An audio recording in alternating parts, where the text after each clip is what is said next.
This is Red Rum 68, and we are looking to stream some Shadow Empire tonight. This will be the first kind of stream session and video for a series, kind of starting a new game and looking to kind of play through that game on regular difficulty, and looking to probably play maybe 2-hour sessions, kind of most days, and hopefully also upload this series up to YouTube. And so with that, if anyone has any thoughts or input, if you're joining the live stream, please go ahead and put that in the chat, and any input feedback is welcome. So with that, we'll go ahead and jump in. So let's go ahead and start a new game. This will be kind of what I would call almost an intermediate stream. Definitely not pure basics and beginner. It should give folks that don't have the game an idea of how it plays, but I won't be going into every setting and every detail. There's a lot of great examples of that, I think, already. Daz Tactics videos and a number of others. So yeah.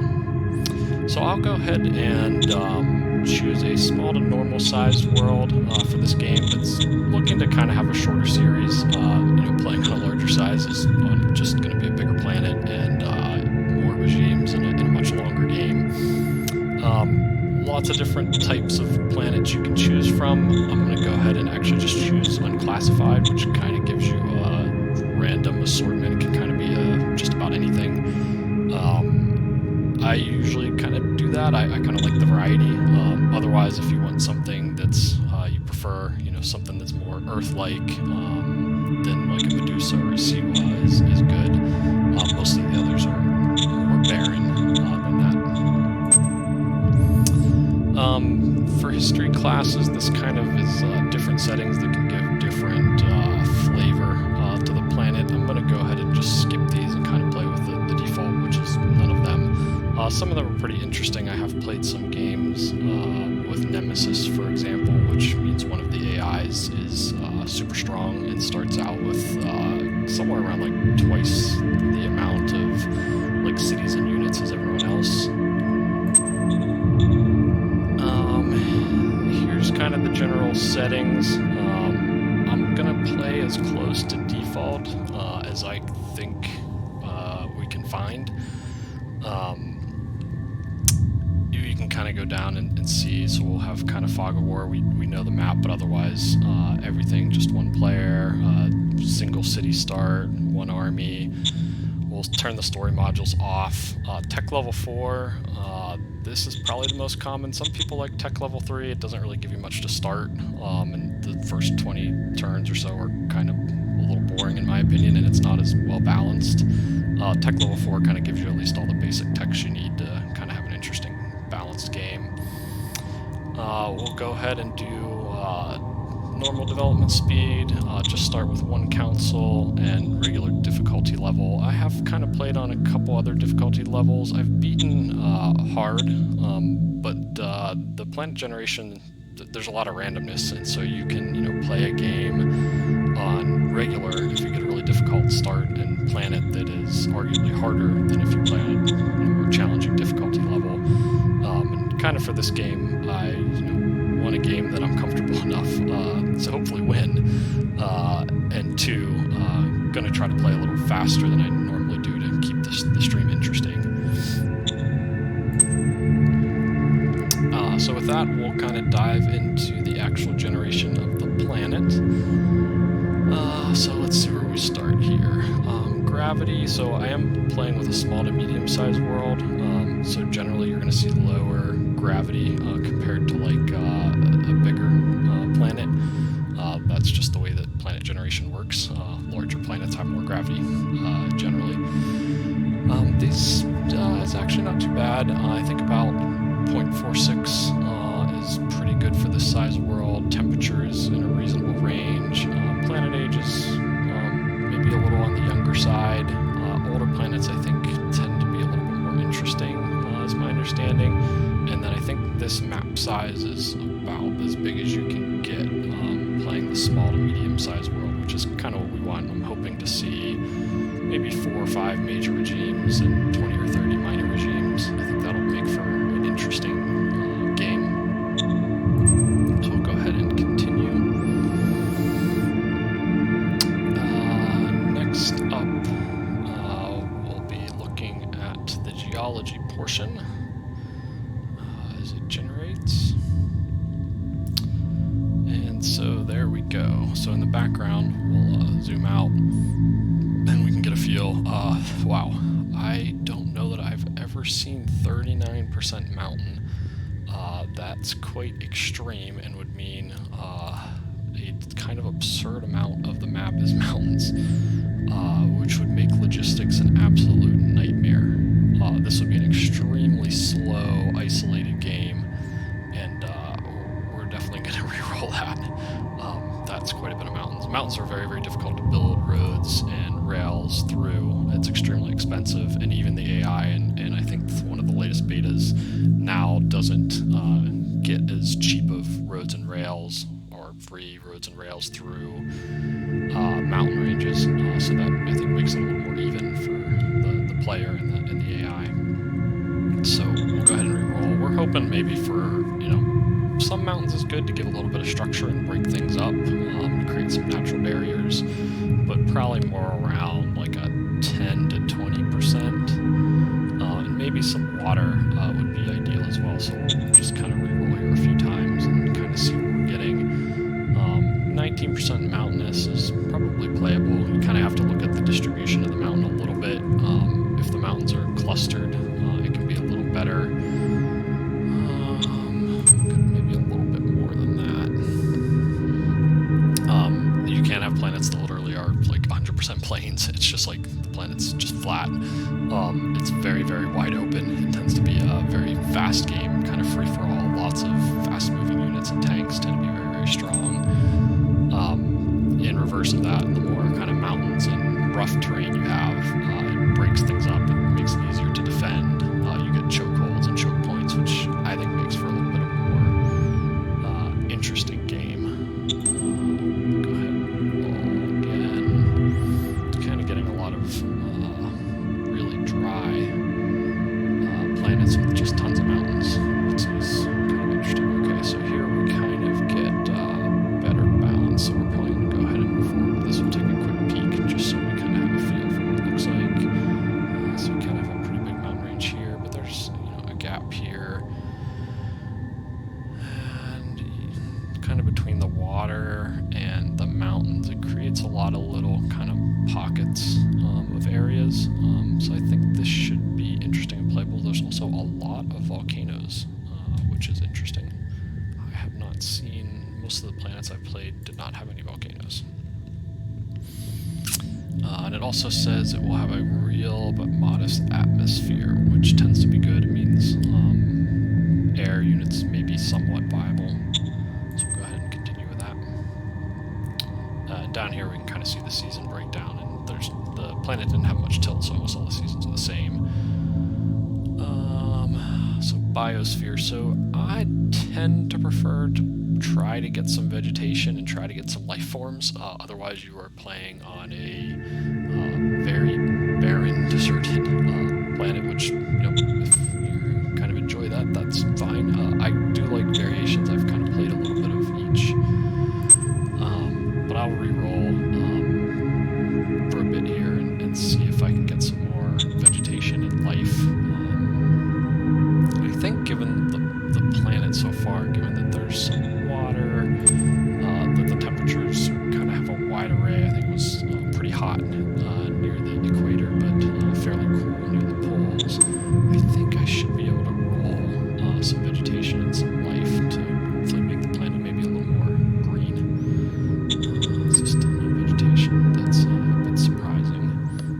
It could have been that the temperatures were just too high. I think the high temperature tends to cause less chance of vegetation level, and you just see a lot of essentially desert sand, not a whole lot else. But it's pretty random from what I've done. I've sat here and kind of rolled 10 or 20 times in different planets, and sometimes you get nothing.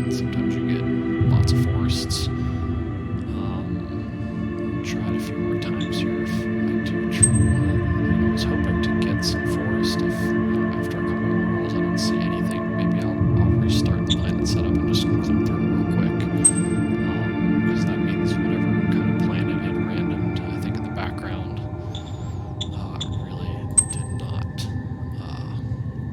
give much odds, I guess, for vegetation. And very little odds for life form as well. I've only seen very, very basic, I think, life forms there. Let's see. Okay, so we got moss and grass. So a little bit, at least we'll have a little bit of color. Not ideal, but I think we'll move forward. You can click up here and also check essentially the details. So the only critter that we have is a land herbivore, a superbacter. Very, very small, kind of midline attack, lower defense, and I think this one is its aggressiveness, I want to say. So there'll be some land dwelling, microbiological herbivore, but there won't be much. So go ahead and continue. And the planet generation's a fairly interesting part of the game, at least in my opinion. I kind of enjoy playing around with it. There are people that sit and play and try to craft an exact planet that they want. The interesting part is it tries to generate, I think, somewhat realistic and feasible planets that in theory could exist, taking into account all the different kind of calculations as you go through the different stages. Sometimes it can be a little frustrating because if you want something and you kind of keep rolling and so you're not getting to what you want, sometimes I wish there's a couple flags and say, hey, I want this or I want that. So here we're looking at what the planet was before the apocalypse. Generally we want to see a decent chunk of population, usually a couple 100 million, that a number of the zones were populated. That means that there were a decent number of cities, there'll be some ruins, and so this is fairly good, so we'll go ahead and move forward with that.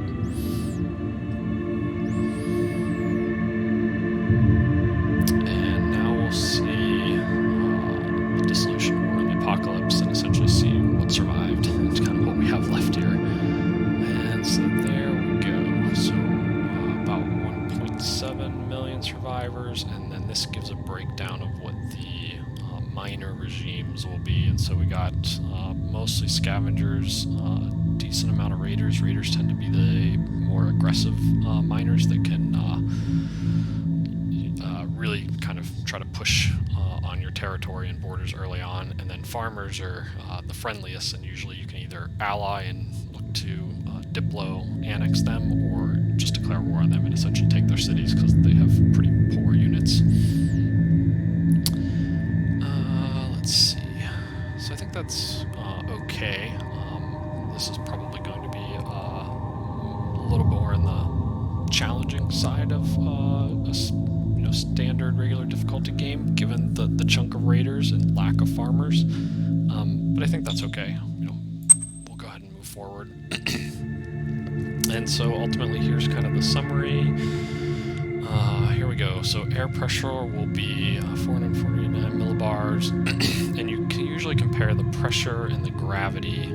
Generally, the higher the pressure is in comparison to the gravity, and I think the higher the two of them are total, the more likely air units are going to be reasonable. So pressure is about equal to gravity. They're both about half of Earth gravity, and so my guess is air will be okay, but probably not worth investing a lot in, because you'll need to, generally the range of them will be lower than is ideal until you get much, much stronger engines like rockets, higher level jet engines. We did get 5 major regimes and 30 minor regimes, so that's good. I tend to prefer higher numbers here. I think it makes the game more interesting and populated. Otherwise, you are kind of walking around lots of just lands that are essentially unoccupied besides critters, which is not as exciting. I'd rather kind of have some wars and fight than just kind of wander around and kill little critters. So that's good. We have some rainfall, some ocean. We'll go ahead and start the game.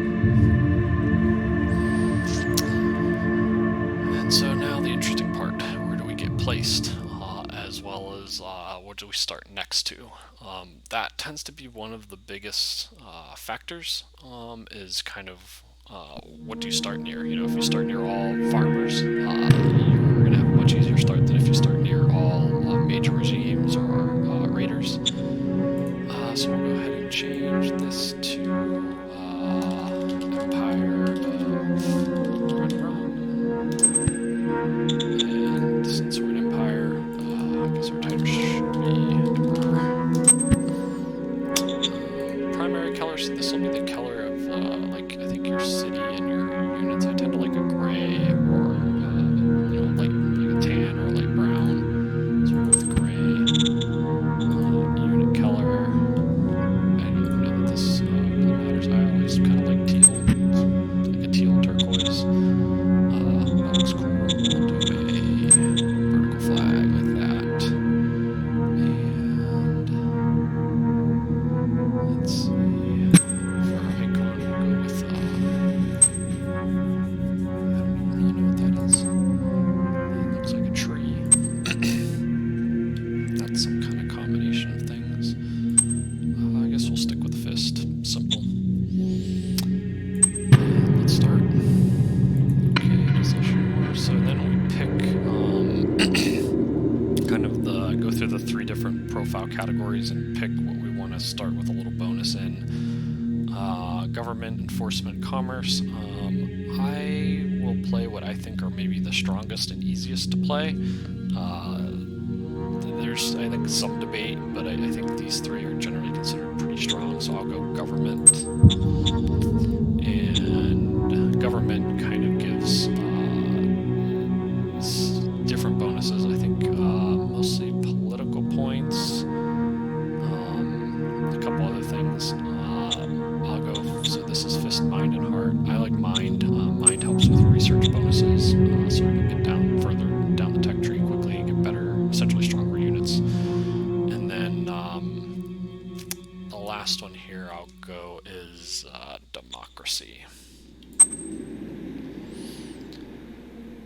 So government, mind, and democracy. I think it's a fairly strong trio, maybe the most common. I think different people have different play styles. Some of the other ones are a little more geared towards pure military play, fist and autocracy.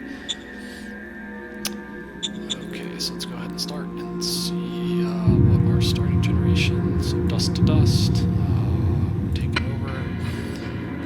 So here's the starting epoch that we get, and so we get time of relative calm, which gives us extra political points bonus per turn, and that's going to last 24 turns, which is I think a fairly long duration. I think average I usually see is closer to 10 or 15. So it's a positive one. There's definitely ones that are stronger than that. But the extra political bonus points will help. That's essentially the points we use to play cards, do leader changes, things like that. Okay, so starting fate stratagems. Life support failures gives 4 fate points, but it's pretty brutal. I rarely will play that one, so that's not great. And then these are pretty common ones, extra political points. I think this deals with unrest, I want to say, and then docile AI gives us a single walker subunit, which is good early on. It's kind of an extra unit that's fairly strong, but it's only one subunit.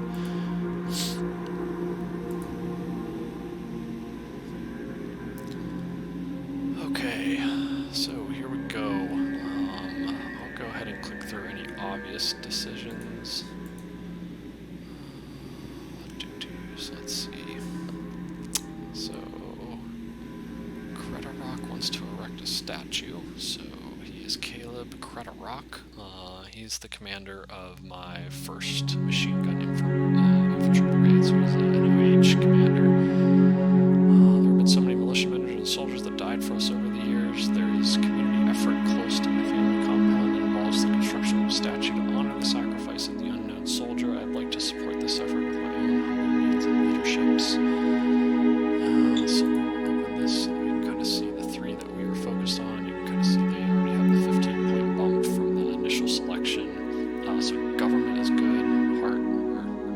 4. This will also increase his relation, as well as this guy who is my Director of Supreme Command Council.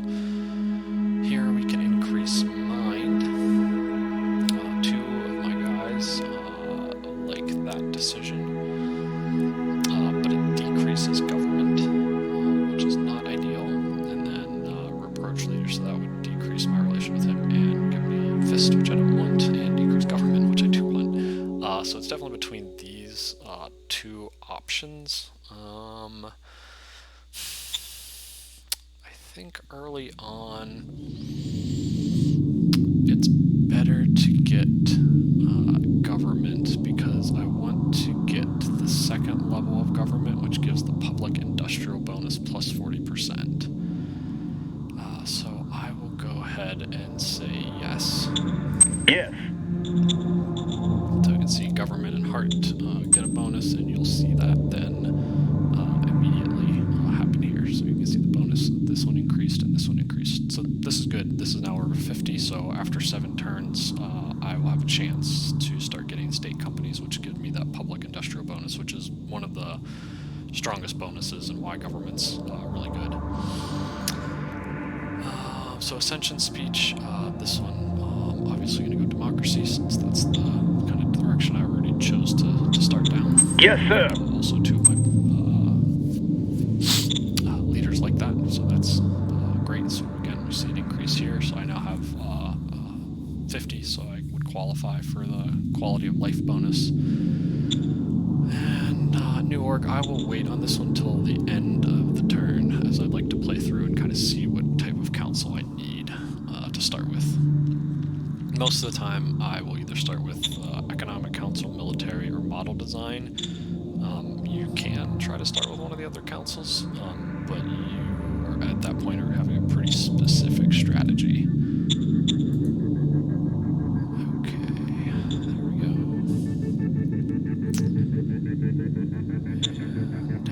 And to start, let's take a look at the strategic map. So we are smack dab in the middle of the map, both east to west and north to south. North of us actually is mostly water, though, so we can kind of see that up here. There's a mountain range over further to the west, and as well as to the east. A little bit of mountain here to the south, but fairly open terrain all along here.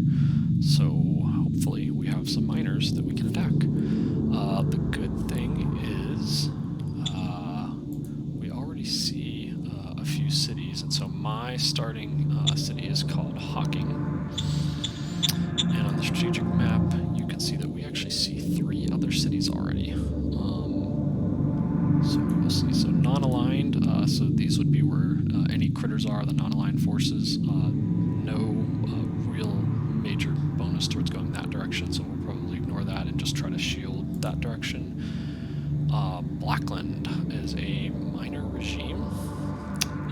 Looks like I can already see his city, so he does have 39 relation with me, which is probably, I think, generally it starts closer to 30 for most, so maybe he's a farmer. Farmers tend to have higher base relation and tend to be more peaceful. May try to expand in that direction. Boardmont Republic. Another minor regime. I can actually see his city as well, so I could try to expand in that direction. Myself, Empire Red Rum, the Ratherio territory. I just have a tiny piece bordering here. Territory means they don't have a city. It usually means those are going to be like raiders or scavengers, and generally just want to ignore them if we can, but they may try to push it into our territory, so we might need to defend in that direction. Scalia Union, so that is down kind of south. Another minor, it's not clear if they have a city or not. Usually if they don't have a city, it's called a territory. I think if it doesn't have territory in the name, usually it does have a city, but I don't know that it's guaranteed. You can usually tell also by trying to see if there's a road. If they have a road, it usually means that there is a city. So they may have a city, but I can't see it. Seattle Union. I can also see Seattle. At first glance, this is a nice start for us. We have at least three miners with cities, and we can already see the city, and potentially a fourth. So probably we'll play aggressive here early, and try to essentially capture some of these cities. The alternative to that is could try to get an early foreign affairs council and diplo annex those miners, which is kind of overpowered if you have a bunch of farmers. It's fairly easy to do, and you also get all their militia forces, which makes it very, very strong. Okay, so that's good. We'll go ahead and zoom in and take a little bit of a closer look here. So let's see. So the other thing to do is then you can look at roads. That kind of tells you they usually lead to cities eventually. So again, we can see Seattle is there. This road to the north leads both to these two cities. You can see this is kind of a web of roads, and this one south to us also then appears to probably have a city somewhere. And usually their cities are near or on ruin hexes. So if we look down here, there's some here. There might be a city down here. That's still Skyline Union, I think. Or he could be down in here. Maybe the other thing to look at is sometimes you can see like farm agriculture territory. On this planet, I don't think that's viable. I think it's too hot, I want to say. So we can see here, I think we started with a dome farm.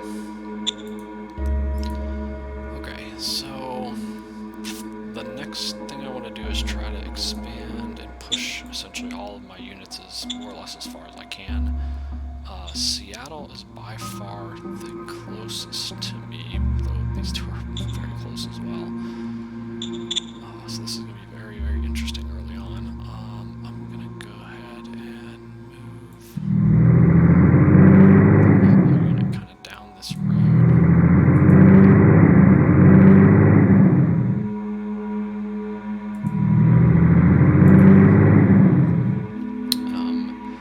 So as you can see, we are literally next to his city already. I don't think we can see any stats. We can see what assets it has. So it has a dome farm 2, transport hub 1. Those are pretty much all the standard stuff. We can't really see any information about it yet. I think next turn we may be able to see a little bit more. My gut says I'm going to go ahead and change just the color of this formation, because unfortunately they're about the same color as my unit card. Just do red. Get a big bright color so I can easily see the groups that report to it. I will also use the other militia vehicle to explore up in this direction.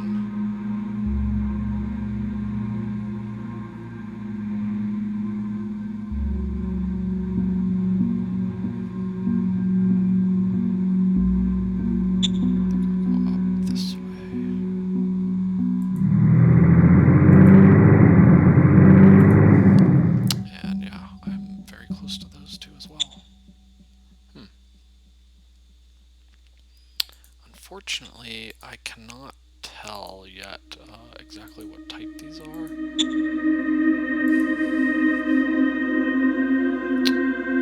I think the simplest thing is just going to be to go all out at whichever one's closest. So we'll take the gamble and go ahead and do that.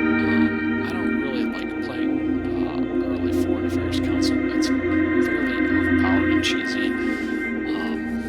So I'm going to go to war. I think it's a little more fun and it's a bit more of an enjoyable game. It's even banned, I think, in some multiplayer games. Some miners. So essentially, it's this direction.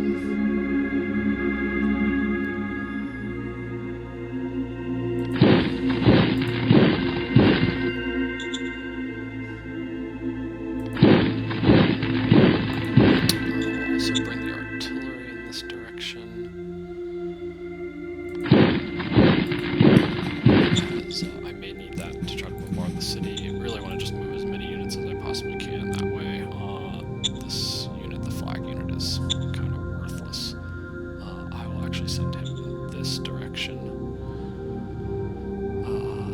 just to try to hold borders.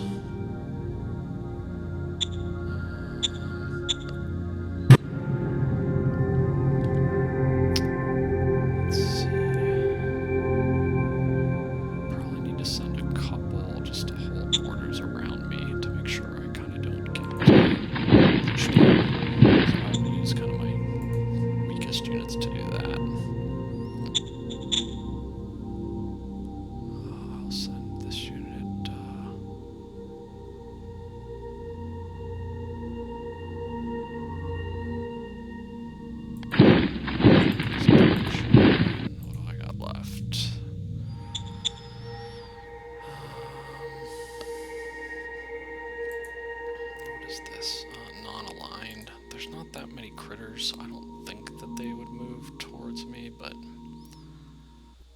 again, so I'm trying to kind of do a little bit of a circle just so I want to keep things away from essentially within a couple tiles of my city as well as any of the assets I own. So essentially this chunk here.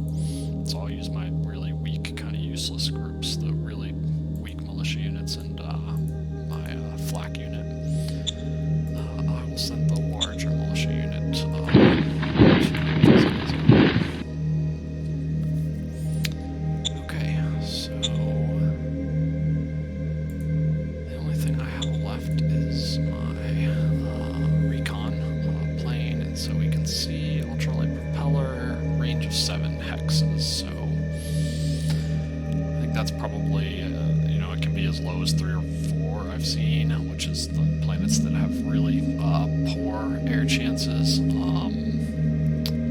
I've seen ranges of, I think 20 for really, really ideal air planets, and so we're kind of, I think, subpar.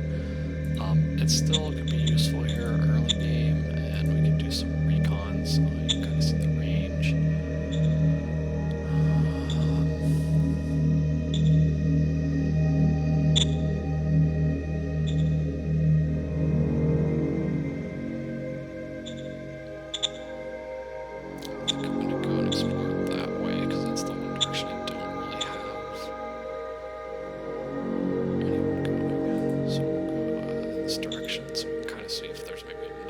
Birds are in the sky. To us. Okay, there we go. And there's another city here. Okay. So we will see what happens there as well. We are in between essentially 4 minor cities. And the name of the game may be to see how quickly we can attack and maybe take 1 or 2 of them while still holding off against the others if they do get aggressive. So I think we moved all of our units now. Back to move mode. Now we kind of got to decide what we're going to do from a council strategy card standpoint. So I'm going to quickly, let's see what cards we have. So we have Crew Junior, income tax cards.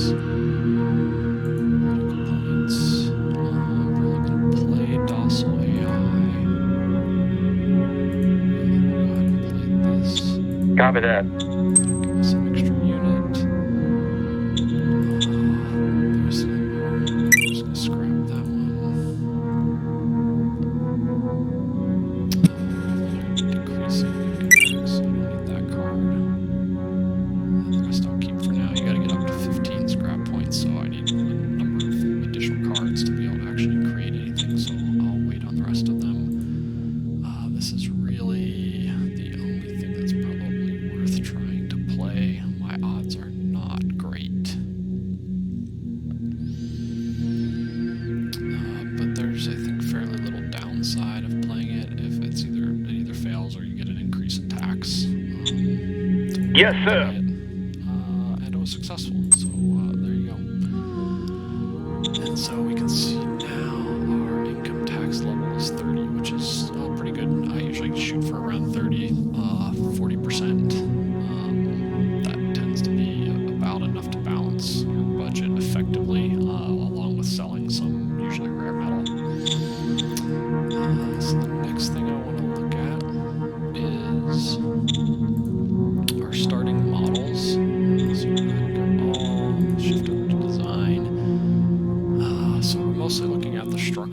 line is this doesn't change for that line, and gives essentially it's the potential, how high the potential is. So we don't really care about flaks and planes right now. Infantry is what we mostly have. So 103 is 100's average, so right above average.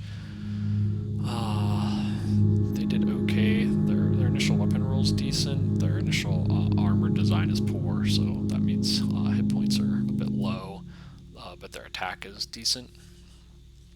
But that line's doable. I'll probably keep that, so I'll gain some field testing in these initial fights and then look to redesign that. Machine guns just below average. I may re-roll that one and start a new line. I may just go with it. We'll see. Don't really care about trucks. Recon buggies. Wow, 78 is really low, so this is useless. And you can see armor design of 44. That's one of the lowest I've actually ever seen. I actually didn't even realize it could go that low. So we definitely will not build that unit. It's pretty much completely worthless, not worth the money. So if we do recon buggies, we'll have to get a model design and start a new line. Anti-tank, we don't really need early on. Artillery and light tank, so this is excellent. The one kind of good roll we got, besides flak guns, which are pretty much meaningless early game, is the light tank, and this is awesome. So we are definitely going to build light tanks. Light tanks tend to be one of the strongest units anyway. Okay, so that decides that. We will definitely focus on grabbing a few light tanks and then looking to get some field testing so we can get even better ones. Next, we'll look at leaders. Mostly I just want to see how good of the leaders I have are. Capability tends to give you a good indicator of 2 3s, 3 2s, and 2 1s, so maybe about average. No 4 or 5s, 2 3s, not great. Maybe slightly below average, I think, of what you would normally get. Unfortunately, secretary is essentially doesn't really make any rolls or do anything, so generally you just want to put someone that's useless here. Unfortunately, he's one of the best leaders I have. Standing by for... Yes, sir. The secretary is very, very expensive, and it auto-appoints someone else to do the secretary's job when you do that. So we can't do anything with him right now. We may eventually remove him from secretary and put him into something useful, because he is one of our 2 Caps 3s and has 61 intelligence, which is very high. So he would be good as probably one of our counselors. He has both inventor and technician, and generally just very high intellect. And unfortunately, it's like we have our best leaders in the 2 worst positions. Commander of our first machine gun infantry brigade, which we don't really care that much about him either. He'll gain experience over time and get better. It doesn't hurt to have a good leader here, but they also have the highest chance of dying, and he also has a lead from the front, which I think increases his chance of dying even more. So we'll see what happens. Most of his stats are in war and in operation command, so it's probably the best place for him anyway. Otherwise, he would take a while to learn. He has a Cap 3 and could learn something else, but I will probably just leave him. SHQ is one of the most important. He actually has a pretty good starting rating, so that's good. Happy about that. Advisor. He is essentially... all he really has is military things. So I may just make him as an advisor of my machine gun brigade, actually, my infantry machine gun brigade, because he doesn't really have anything else useful. That's somewhat unfortunate. Reserve pool member.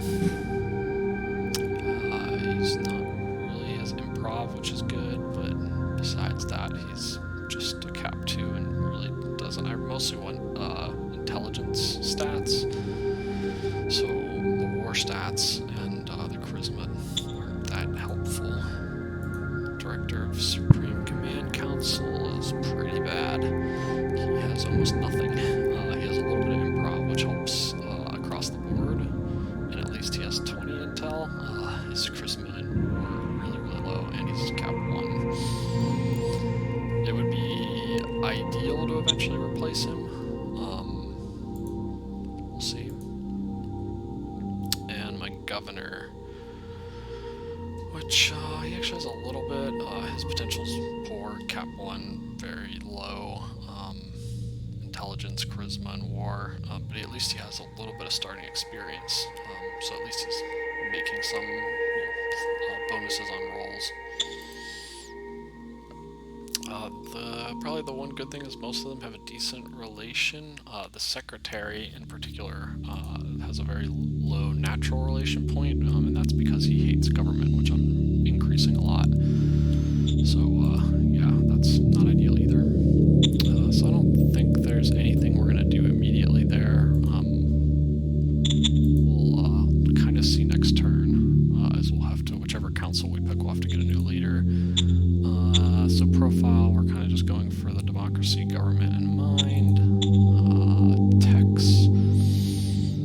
Generally, we want to try to go towards combat armor to improve our infantry, side skirts to improve tanks, and then on an economic standpoint, probably heavy industry so we can produce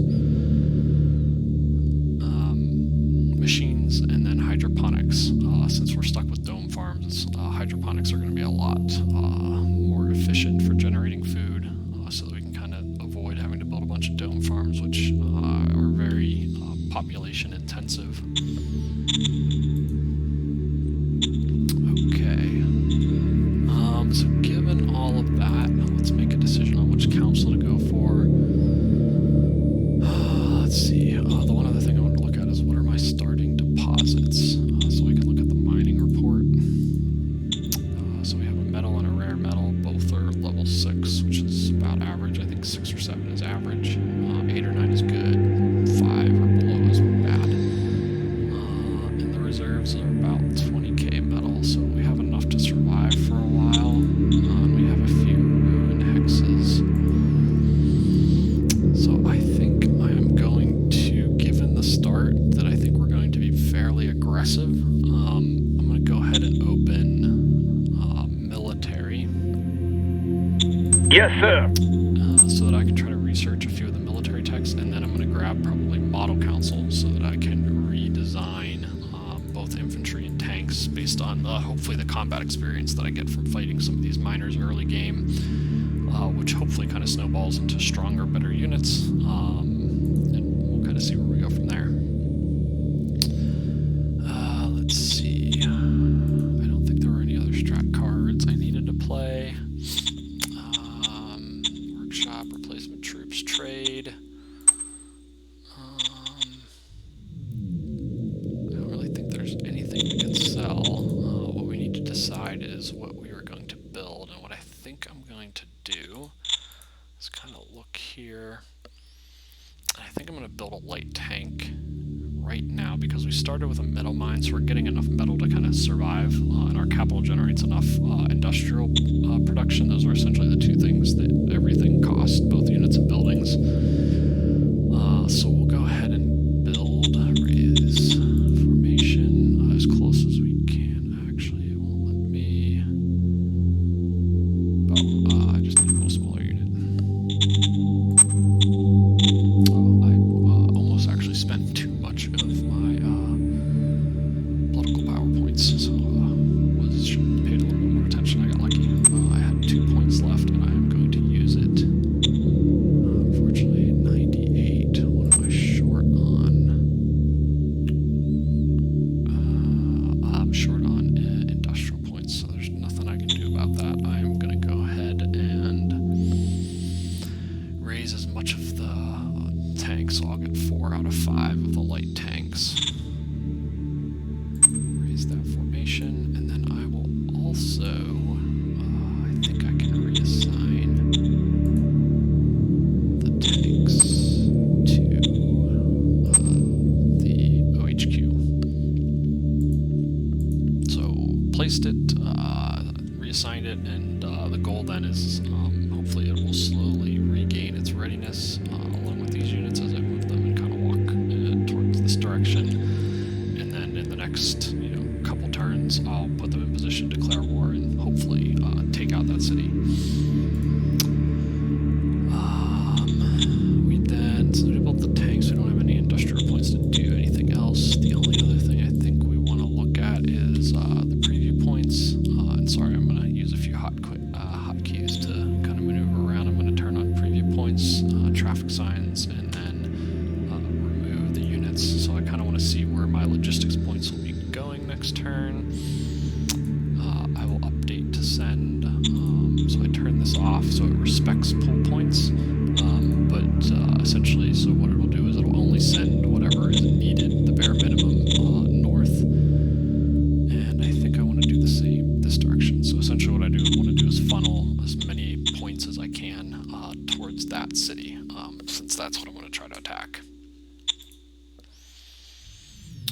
And you can kind of see it sends just what is needed in this direction. This direction actually will go like 80%. Since this is quite a lot. Maybe actually even more than that, 60%. The other thing we will do is cap this road, so we don't need, we just want to send the minimums in this direction. So just the 100 I need for that farm. The rest of them okay with. It's maybe good to have a little bit of points in case I want to build I need to set a quick unit in this direction if something starts pushing that way. But the majority of the points will go this way, so that if I want to build anything, I should go 40%. Okay, I think that's good. So we'll go ahead and turn preview points off, turn units back on, turn movement mode. I think that's it for turn 1. I'm not going to build any roads, which is probably the only other thing I usually look at doing. And we pretty much played everything, so we will go ahead and do it next turn. So again, kind of giving a recap here of turn 1. The good is that I started near a bunch of miners and can see their cities, so I have opportunity to try to expand early. Getting early expansion essentially gives you more population, more cities to build stuff in, which is more or less what you want to do. You want to build out your empire and generate more resources and have more population. So that if I can successfully take some of these, it can generate an early lead and kind of try to get some momentum going. The negatives were probably looking at leaders. My leaders were pretty average, maybe slightly below average, and my better leaders were in not ideal places. Looking at kind of starting buildings and resources, I just have a single metal deposit in mine, and it's only a level 6, so I'm not getting a ton of metal. That's going to be a pretty big limiting factor. I have a few ruin hexes that I can build recycling plants on to help with a little bit of metal generation, but it's not great, so I have to be careful. I may need to go towards the economic techs so that I can get metal. I can't remember the name of the building, but essentially you can build a building that doesn't require a metal deposit or recycling plant in your city, and it actually creates metal, but it's kind of expensive early on. So we will have to open probably Economic Council early-ish. Probably maybe as my third. I'm probably going to try to get model second. Okay, there we go. Killed some bosses. Militia Parade. Still Time of Calm. Admin levels risen, so we get some more Fate cards. Nothing that interesting, I don't think. Paranoia. I forget what Paranoia does. I'll have to check, but protection since my contacts, so I may try to piece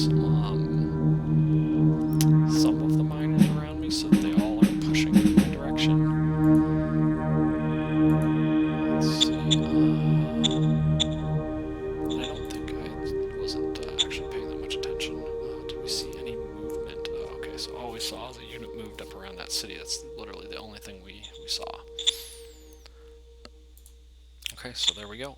Let's go ahead and open decisions. I like to do that first. So we don't really have 600 credits to spare this early in the game. I do like to try to increase militia, and we do have one guy that likes militia. So we will go ahead and spend the 200. Yes, sir.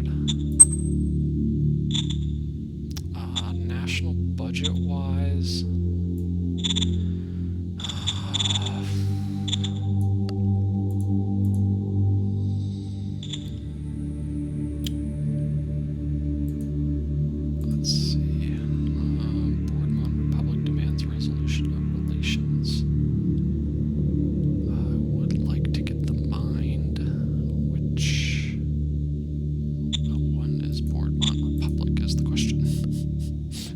definitely not the Seattle one, so that's good. So he's over in that direction. I'm okay actually going ahead and making friends with him. You know, I have a lot of other directions to focus on, so this will eliminate one of those that I have to worry about getting pressed on. And honestly, you know, I can always take a happiness hit and later on if I really need to declare war on him. So we'll go ahead and be friends. Roger that. So this is where we need to pick someone from Military Research Council. So military research essentially just does two things, discovers text and researches text. So I think really primarily the only things you care about stat-wise are science, which is used to actually research the text, and inventor, which is used for tech discovery. So he has none of that. He does have improv. And so that's decent. It essentially gives a little bit to everything, or anything you don't have a value of 15 or more of. So if I have no choice, I may put him in there. He is a Cap 2, he has improv, so it'll help a little bit, and then I would have to hope he kind of grows and gains some of the skills. The alternative to that is, and we can look at this. So what I'm going to do, so this doesn't really matter until you have something to research. It all just goes to discovery regardless. So I'll just go ahead and do like 1090 and hope that whatever the first thing I discover is what I want to research. Yes, sir. If not, I'll have to change that around. So we got to make a decision whether we want to kind of move forward with him or try alternatives. So we have 16 political points, so we could spend some open contact. I don't think we see any majors yet, so we can't actually play that card. Minors offer protection.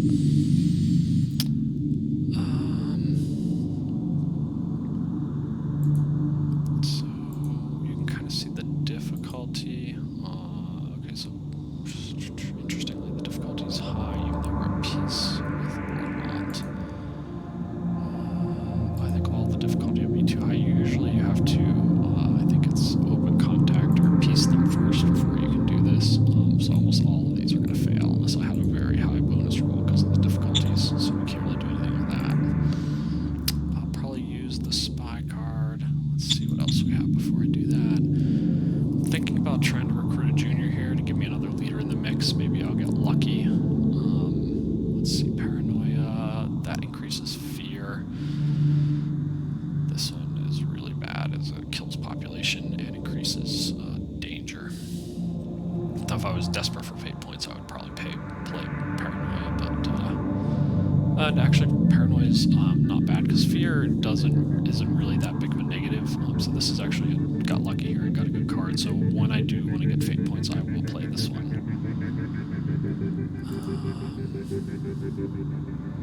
Treasure hoard is okay. It's mostly if you're desperate for either metal, rare metal, or fuel. And this gives us a school, or upgrades the school if you already have one.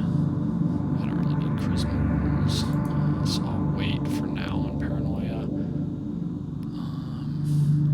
I think I'm going to go ahead and recruit junior and see if I can get lucky here. Roger.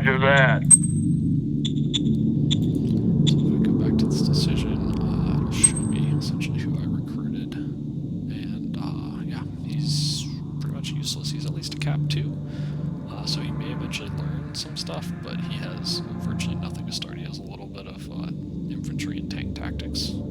So he could maybe be like an operational HQ commander and kind of get experience and learn. So we'll go ahead and gamble again. Roger that. And we got Elmira. And Elmira has improv, similar to our other guy, and pretty much nothing else. Her int's very low, so she's worse. So I'd rather go with Zeno than Elmira. I'm going to look at my other leaders and see if I can do anything creative to move people around. I don't know that I want to spend...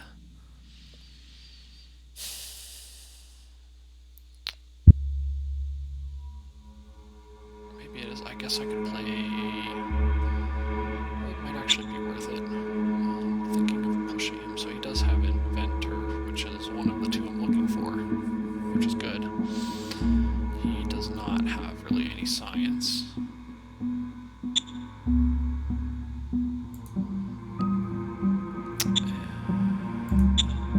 Let's just put those two. So secretary. The other thing we maybe look at is what is their overall intelligence. Yeah, so not a lot. He's really the best option would be the secretary. Let's click on him and see how expensive that would be. Standing by. Yes, sir. Relieve him to a better job, which would minimize the negative consequences. It would just cost us 32 political points, which I think is okay. I think that's actually what I'm going to do.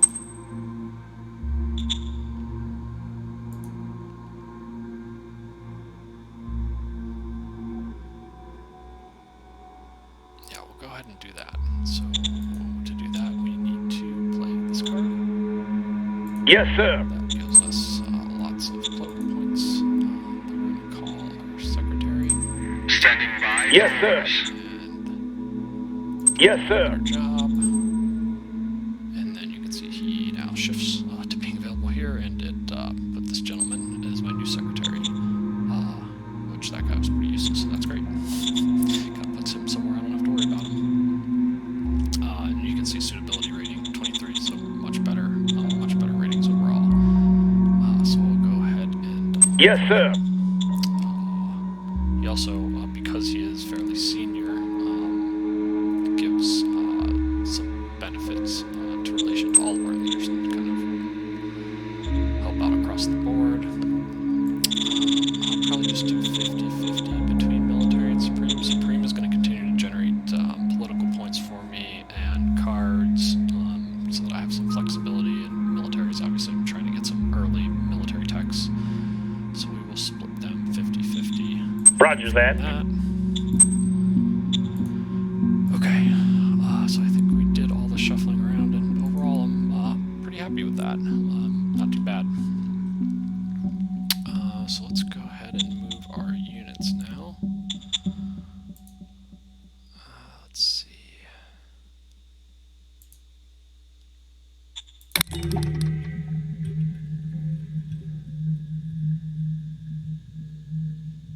So probably not gonna attack this turn. I'll probably wait a turn to just kind of get in position.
especially hard attack and defense, so they essentially do almost nothing to tanks.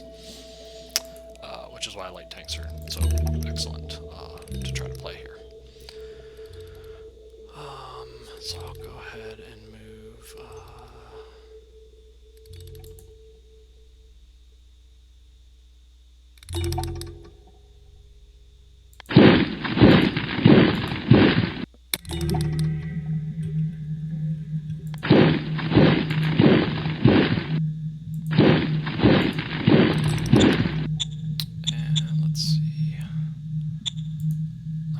Oh, you know what? I totally forgot that I spawned this unit at the end of last turn.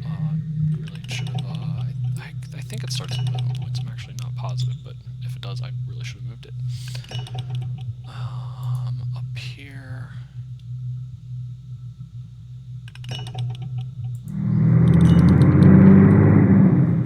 We'll go ahead and kind of move and try to claim a few additional axes. Okay, so he probably has a unit somewhere here. Oh no, okay, that's the guy I pieced. So in that case, I essentially move towards this guy and more or less just sit there. Again, right now we're not at war, so he can't attack me. I'm just trying to more or less hold as much of these borders as I can.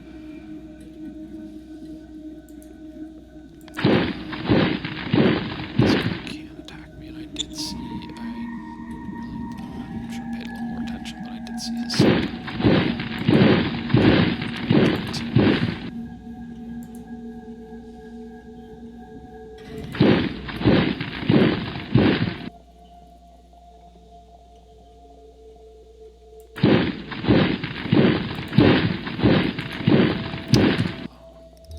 Also, this will show me my support to make sure I'm not getting too far. Again, I'm pretty still close to the roads, but eventually turning on this shows the logistics range that you want to stay in, ideally in the green, but you'll at least still get food even in the yellow, blue, or red.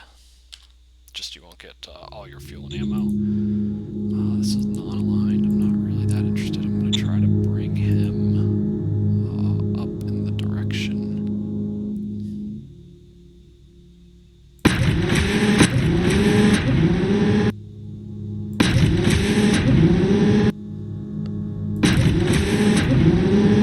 To try to join the rest of my troops, because it is a decent unit. It's a walker, which are very advanced, fairly far down the tech tree.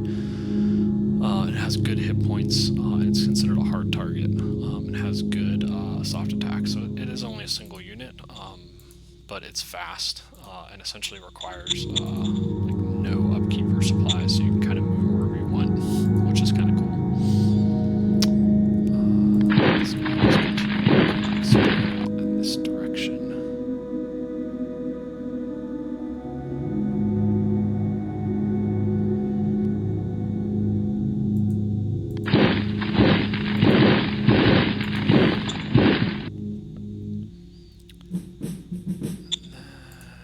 Have our tank here.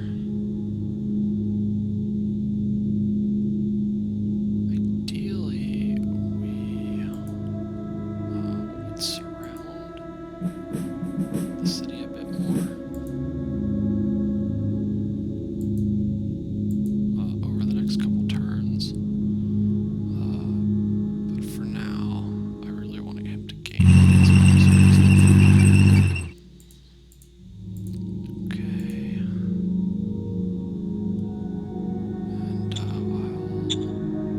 Generally, I try not to fight with the actual headquarter unit, so I just want to stay close enough to his reporting unit so that they get the bonus. I think it has to be within 5 hexes. And I can see if I want to air recon anywhere. I don't know that there's much I can really reach. I could go that direction. I kind of already went this direction and took a peek there. I know his city's kind of right around here. I pieced in that direction. I already really know where this guy is, so there's not much to learn there. So I'm going to go in this direction. Birds are in the sky. And for the most part, see, okay, so I can see that there is a non-aligned unit down here. Could try to kind of wander into my territory if you wanted, but it's essentially just a barren desert in this direction. There's, as you can see, sand dunes. There's really nothing there, so I don't really have any interest in going that direction. I just hope that the little critters leave me alone. Okay, so I think we kind of moved everything now. Put that back on. And let's take a quick look at management. Actually, I don't think I need to really do anything here. I'm still waiting for attack. Just check the asset tab. I just like to keep an eye on kind of what I'm previewed to get next turn, and this will also show. It'll highlight numbers if you're missing anything. So I kind of like to pop it up and just make sure I have a feeling for kind of what I'm getting. So I can kind of see how much the zone's consuming, how much it's producing. So we're producing about 250 metal a turn between my metal mine and recycling facility, and then I'm getting about 125 industrial points, which is my industry 1, and service tax, which is based on your population. So it's low. We really want to focus on increasing both of those numbers, and one way to increase those numbers is to capture other cities, is then you'll get service tax at a minimum from those cities, which increases your industrial production. I think I will probably, so what I'm going to do, I don't think I have the logistics place here. Oh yeah, I do. So I'll go ahead and add the last blitzer to that unit. So now I'm at the full 5.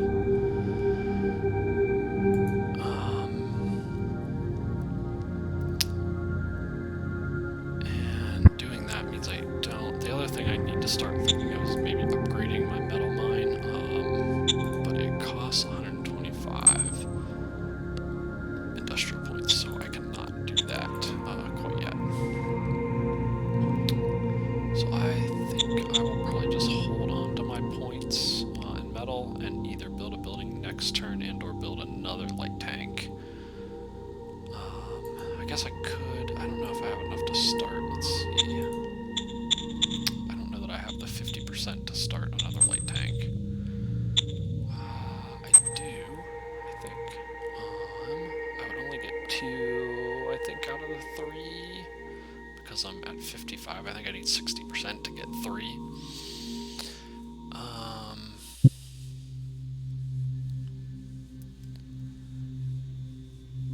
Hoping I don't need 2 tanks to take this city, but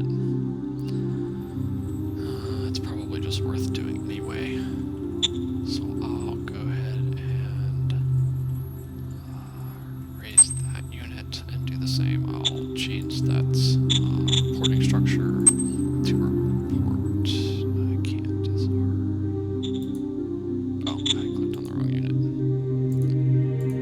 There we go. I'll also have him report there. And so then next turn I can, again, put some replacement troops into that tank. The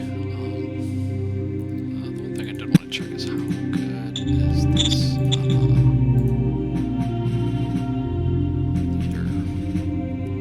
Oh, so he does have tank tactics. Okay, so that's good. He also has a decent operational command, so I will get some fairly, for early game, I think 47 for operational command and 52 for tanks.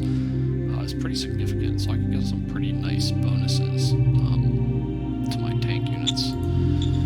So that's even better news. So I will probably declare war next turn and see what my odds are. I may need to fully surround it and or use my artillery unit to bombard it a few times, and we'll kind of see how that goes. Let's look at the rest of my strat cards. I did want to try to send spy. I don't think I need a spy.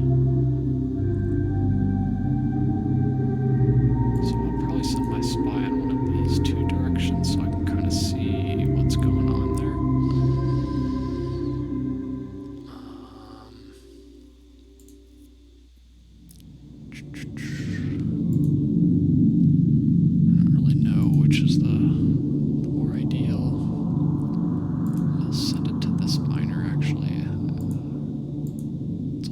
lowest difficulty, so Roger that. success. Almost got double. Needed a little higher. Don't need that. I don't think. I'm actually going to try to trade in cards and see if I can get enough scrap points. So propaganda resistance is pretty blah overall. That gives me 8. I don't have to see any majors, so I will just get rid of that card for now. Offer protection, I don't really have any. I may trade that in if I need that last point. So I really need to trade one of these in. Neither of these cards is that great. Metal. The only good thing about this card is if you get in a bad position, you can kind of use it to generate some of those base resources. A school, I don't really think a school is that useful, especially early game. I think the resources would be better, so I'll scrap the school. And then I'll keep the offer, I'll scrap this card. That'll give me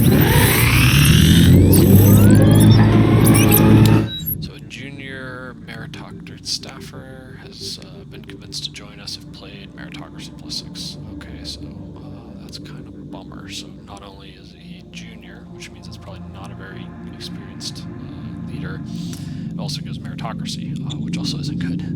So that's unfortunate. You can get good cards through scrapping.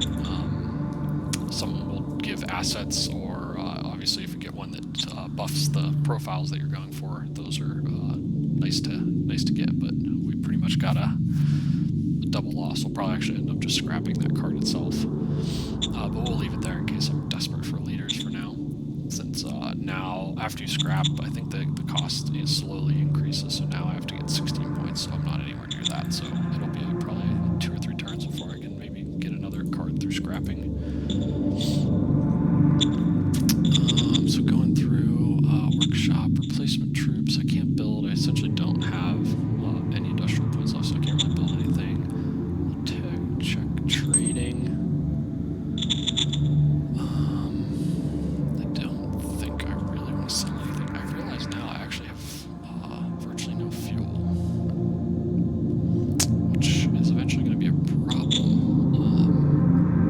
because I'm going to need fuel to move these tanks around. So we'll kind of see how that goes. I need pretty much everything else. I may eventually trade in some of the water that I'm generating for a little bit of money, and then this is kind of the big money maker early on, is the rare earths. So once I get in a bind, I'll sell off my rare earths, but for now, I think I'm okay. I realize I don't even see any more. I really should have thought about that route before building a bunch of tanks. So I'm probably going to have to look at using essentially recycling plants to generate oil. And it doesn't generate very much, so I'm going to have to be very, very careful with how much I move my tanks around. So you can see it's full on fuel. That one is. This one's going to pull 19, so I'm still okay, but it's low. I may end up having to buy a little bit of fuel, which I really have not a lot of money at this point. Just quick check. I want to see income-wise. Okay, so I went down 44 credits, so I'm losing a little bit of money. Kind of check why. So I brought in a little over 60, and then I paid out about 84, and 15 for salaries. So it's not too bad. I'm only losing about 40 a turn, which is usually, you can handle that as long as you're building some rares. You can sell rares every couple turns and usually kind of cover that gap and some. So I'm okay there. Take a quick check at preview points. I don't think there's anything I really need to change.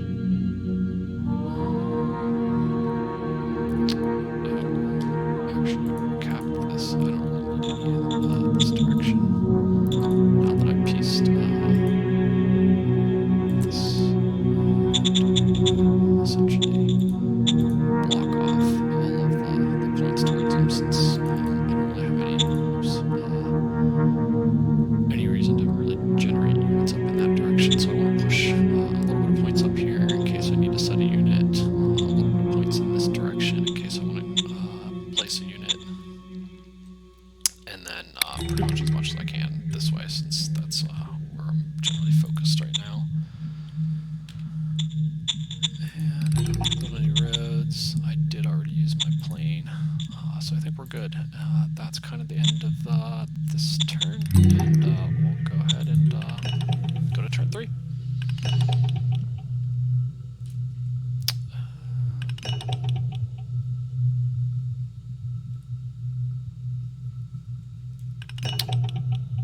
So again, I think, so far, so good. We don't see a ton. We're not getting a lot of pressure so far.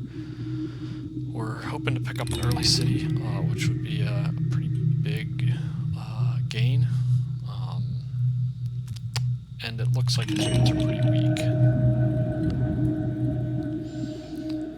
So we'll kind of see what our odds. I think I'm going to declare war this turn and kind of see what my odds are. If the odds aren't great, I'll probably sit and surround him so that I can get a full encirclement bonus. And then also use artillery to bombard it. Ideally, you don't want to bombard it too much because the bombarding also damages the assets in his city.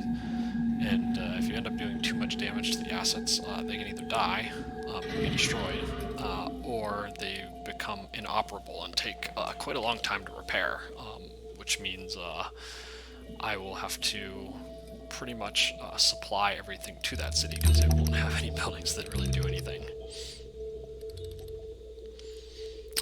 So we don't really, it looks like there's one unit out here in the neutral area that's moving around a little bit. I think that was probably the unit that I had reconned. And start around 3, still relative calm. That was good, so I found some treasure. As you kind of explore out, when you find, I think it's like little, either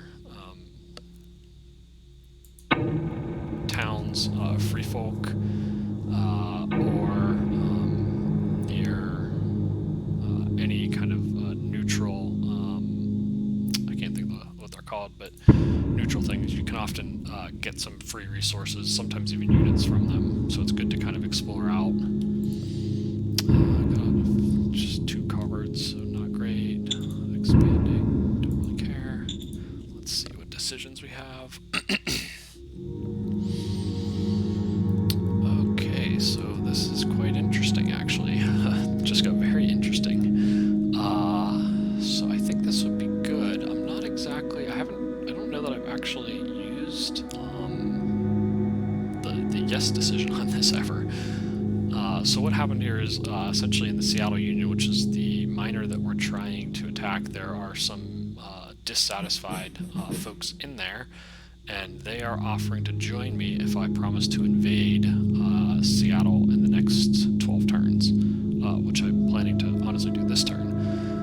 This also gives me some democracy, heart, which I don't really want. Saying no gives me a little bit of fist and some government, so it's kind of a swap. Neither one of these is superior to the other. I have to pay essentially 250 credits. But I believe I will get some extra units, and I'm not sure how many, and I'm not sure if that's random or what those units will be, but at this point, pretty much any unit's better than no units early in the game. So I'm going to say yes. I'm probably then going to have to figure the money situation out and sell probably my rare metal, or maybe some of the machines I picked up. Could potentially also sell water. If there's any sell price, sometimes water is worth so little you don't get anything for it. So I will go Roger that. And refugees at the border. They're freeing from Skylia Union, which I think is this one. Yeah, that's this one that I kind of can see their city.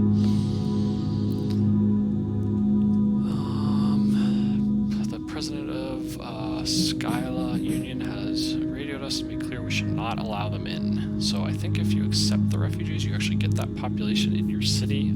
If you welcome them, I think essentially that miner will be mad at you. I think if you send them back, it doesn't really do anything, but it improves, I think, the relation then with him. So right now I really don't want him to declare war on us.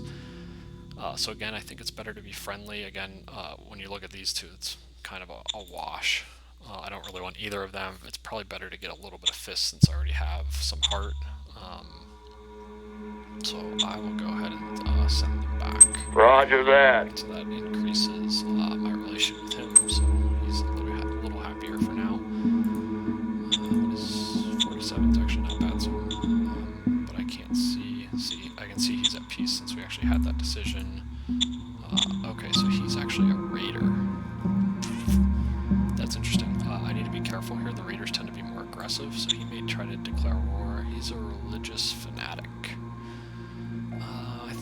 religious fanatics can be a little bit more aggressive, so it's probably good that I actually got that decision to piece him, and he's also a raider. They tend to be aggressive, so maybe it's, I get lucky I got that decision.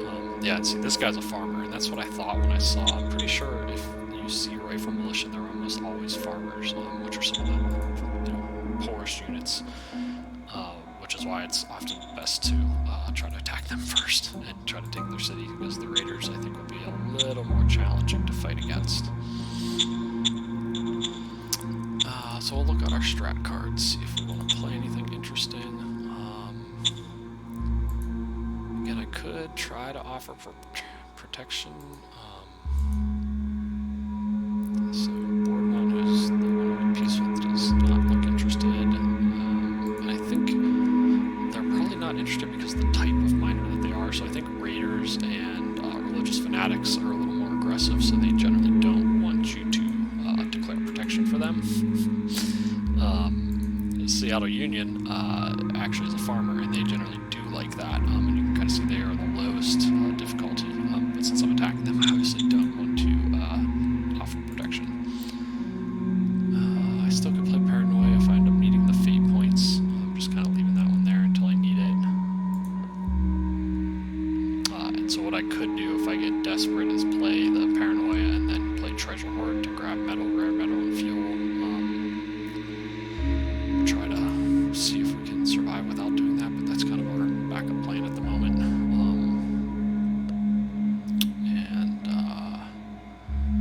That just helps with your next spy roll.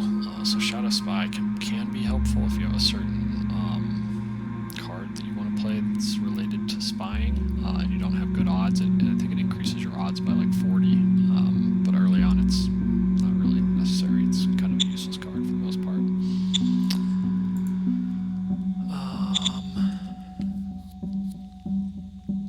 So let's see, I'll go ahead and declare war on him.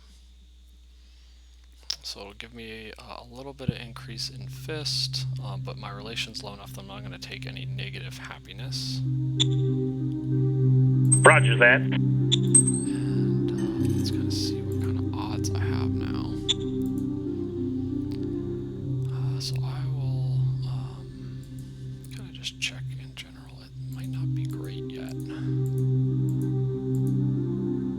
Okay, so it's going to take a little bit, I think,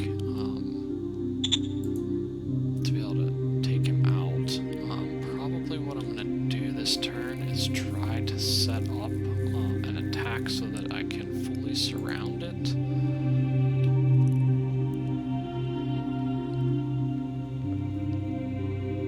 And use maximum action of kind of all my units will be fresh. And what I'll do is I will bombard. Actually, first, so I'll use my plane.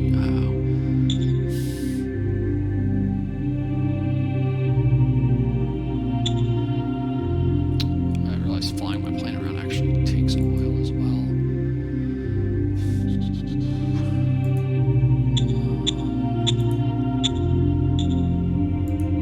That's okay, we'll go ahead and air attack it.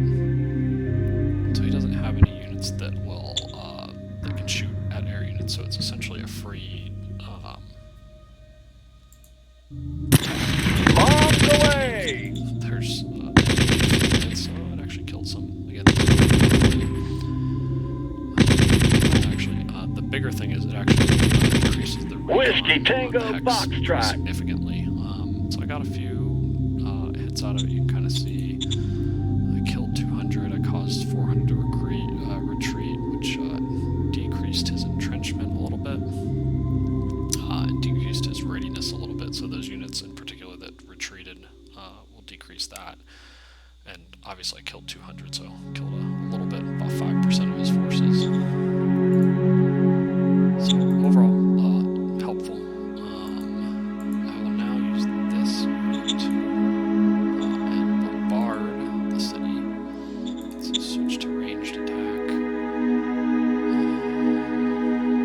These, I think, I guess let me check to see how many artillery. I think those would have 20. I don't think these artillery are pretty poor.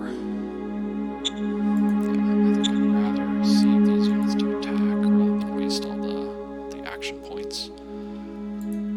So I'll just bombard with this unit. So switch to a range attack. Again, he doesn't have any artillery, so he can't fire back. So it's again, I'm just taking essentially free shots at him.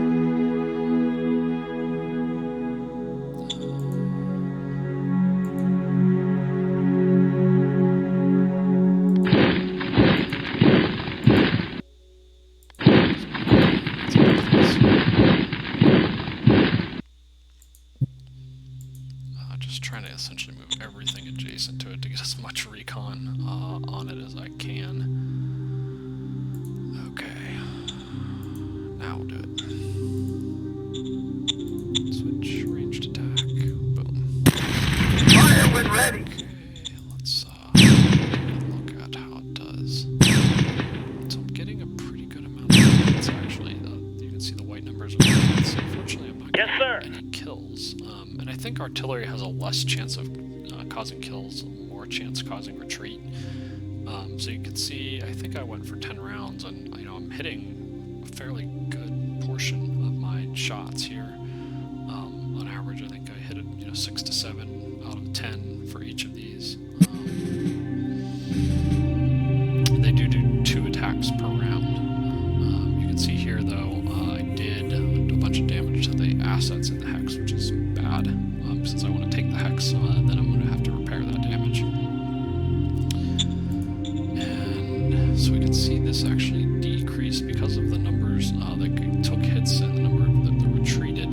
This drove down his readiness significantly and his entrenchment, so it overall weakened his forces pretty noticeably. And so what I will do now is kind of see what my odds are at this point. I'll first check with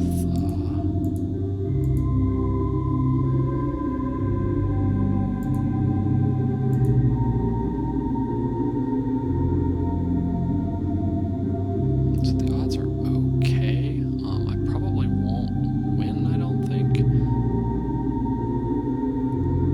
I think what I'm gonna do is I'm gonna attack it, but I think I'm gonna try to, maybe not. I was gonna try to move to see if I can get another adjacency bonus. But unfortunately these hexes, because this one is actually a sand dune, it takes a lot of movement points. So we'll go ahead and attack and essentially see what happens. I don't think there's anything else we can really do to increase the odds. The hope is if I attack this turn, I weaken it, and then maybe next turn I can capture it. Again, his units are pretty weak. I don't think he really has enough to really do much damage to me. I think most likely I just won't have enough damage to actually kill all of his off or make all of his retreat. Going in. But we'll see what happens. Getting some hits. Mission successful. So we actually won. We actually had a decent missions left. I'd like to try to analyze the battles a little bit, so I kind of see my 2 tank lines were causing a lot of the kills and getting a lot of hits. The rest of my infantry got some. You can see a couple of them actually got 4 hits, which is pretty good. Infantry have fairly low attack, just because his units are really that weak. But kind of got hits across the board. You can even see like the militia buggies are decent. Like they have a decent attack. Unfortunately, I don't think I have any militia tanks. They actually aren't bad either early game. But these generally probably made a pretty good difference. The other thing you can see is my SHQ didn't do anything, so I've got bad rolls there, but got pretty good rolls here. So it doesn't look like I got any tank bonus from the tank roll, but the operational roll was pretty good. I got a 47, so that made a pretty big difference, as it really increased all of my units' attack power by 47% and all of their hit points by 47%. And I didn't really care about hit points. I didn't expect he would get very many hits on me. You can see I think I lost maybe 1 unit. So we can go to the 2 units. No, yeah. 2 units of troopers, so 2 units of my infantry. And I had some retreat, but retreat's not a big deal. just lose kind of readiness and morale. And you can see overall readiness went down. That's fairly common when you attack. You're using up action points, and readiness is kind of going down. Experience went up, morale went up. So these are both good. So yeah. So big win. We now have a second city, and this is turn 3, right? Yeah. So round 3. So that's pretty fast. It's possible to take cities earlier than that, but you know, you'd have to start almost even closer to it. So that's pretty, I don't know that I've ever taken a city faster than round 3. I think maybe I've taken a city round 3 before, but it's fairly rare to start this close to a minor. Usually it's a little further away. So I got kind of lucky with that starting position. The rest of these units will,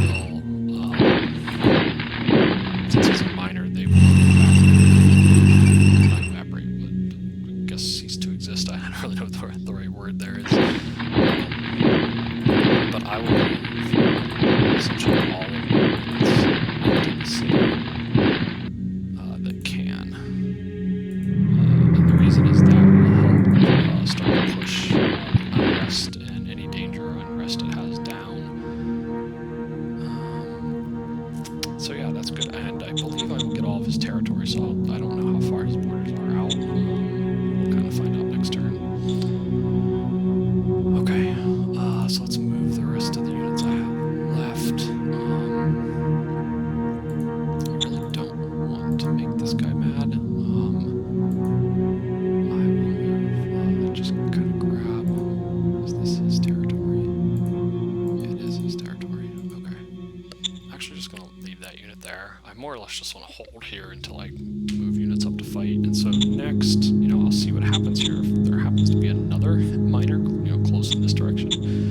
Usually the road would lead to it, so it would obviously be down in this direction, I think. But my guess is this goes further out, down this way somewhere. So I probably will recall most of my army back towards my starting city and then either go in this direction or in this direction.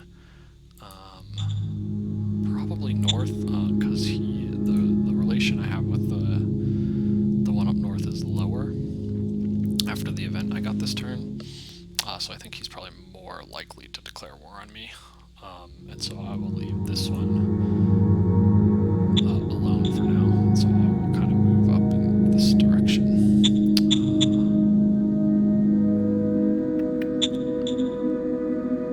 I don't really, again, I'm going to kind of leave these units. I don't really want to poke around his borders too hard. I think grabbing any of their borders essentially will slowly cause your relationship to deteriorate. So I mostly just want to hold here. So I think I'm just going to leave those units there.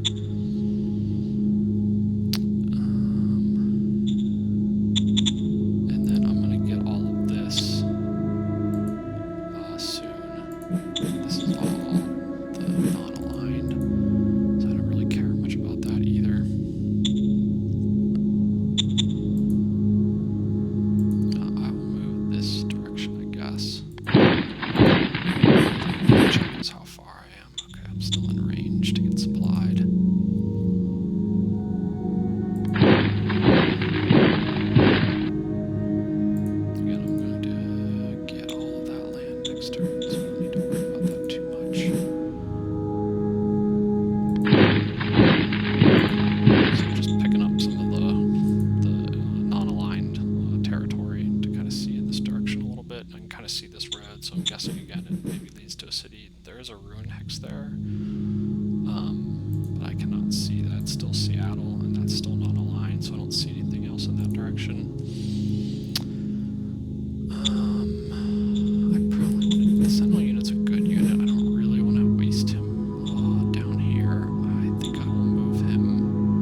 direction.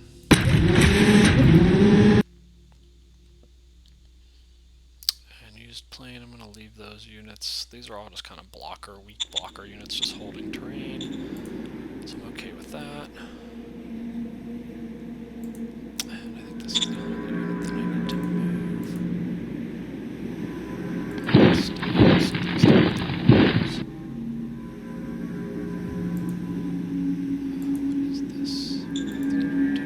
Okay, this is a new territory. The territory usually doesn't have a city, so I don't really want to bother that guy and go in that direction if I don't have to.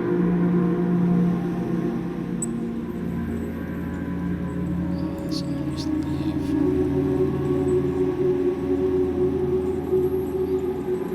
Essentially leave him there for now.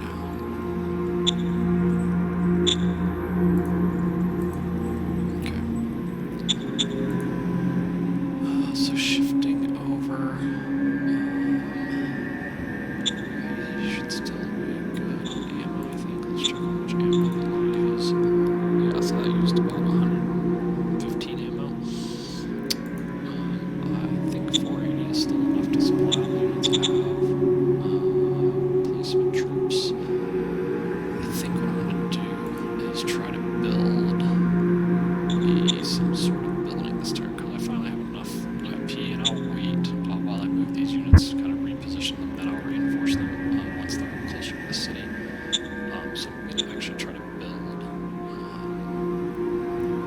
I don't have any oil, I guess. Let me check the report and make sure I'm not missing. Yes, I don't have any oil to even build on this.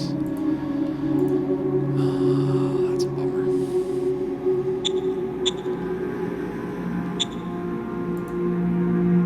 So I can either construct on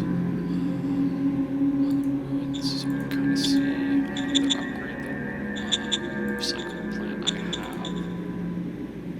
This, so it's generating 56, 4120, so not bad. I would love to get more metal, but I really do need oil. And yeah, it's pretty much this, like, upgrading versus building is pretty much the same. It's just more worker efficient to upgrade. So I probably will. I think I'm torn between either upgrading the recycling one. I could build to get more rare here, or I could upgrade the metal mine. I'm worried about running out of oil, given the tanks. And so I'm kind of leaning on splitting the difference and getting a little bit of each by upgrading the recycling plant. Especially these are both level 6, which isn't great. So you can see this is producing about 200 metal, versus a recycling is producing about 56, 41, and 20. So it's a little more balanced. Pure metal, this is the better one, and then this would produce, I think 100 is the base, and then you're going to get the penalty for it only being level 6, so it'll probably produce about 70 rare, which is good for selling for money if you need cash, but I think I probably would be okay. So I'll look at trading.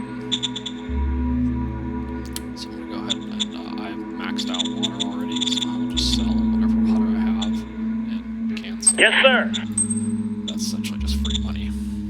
I definitely don't want to sell fuel, I don't want to sell metal. I try not to sell machines unless I'm desperate, because I have no machine production early game. So if you run out of machines, then you gotta either buy them or use your workshop to build them, and they're pretty expensive to buy or to craft. So it's kind of a latch ditch. But for now, selling the water actually made me a couple hundred credits, which is great. So I'm definitely not going to go for the rare metal mine. I don't really need that. I think I'm going to go for the oil because I really don't want to get into the business of buying fuel. So a fuel is probably going to be about a credit of fuel, which is can add up pretty quickly. So if I can stem that tide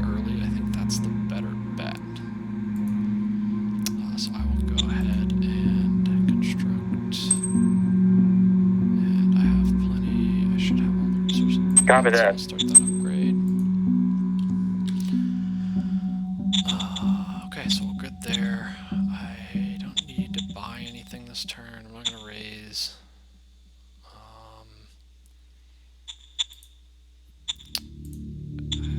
Preview points. I don't think there's really any changes to that, so that's still good as is. And then I can't change the zone border, so I may play around with that next turn until the turn after, until you actually kind of control the city. This turn you kind of like captured it. You can't do anything with it until the turn after, which is a little bit of a pain, but for some reason that's the way that it was kind of designed. I guess it's kind of like a turn where you're taking control. Okay, so I think we're good. Let me take one quick look at strats. I don't think there was anything else. The treasure hoard was the only thing I was looking at, and that was only if necessary. And then I just wanted to check. Did military... Okay, so I actually have 145 discovery. Investment is fairly good, I think, at this for these early techs, so I'm surprised I didn't get a tech. I think that's probably just unlucky. So hopefully we'll see what we roll next time. Alright, let's go ahead and go to the next turn.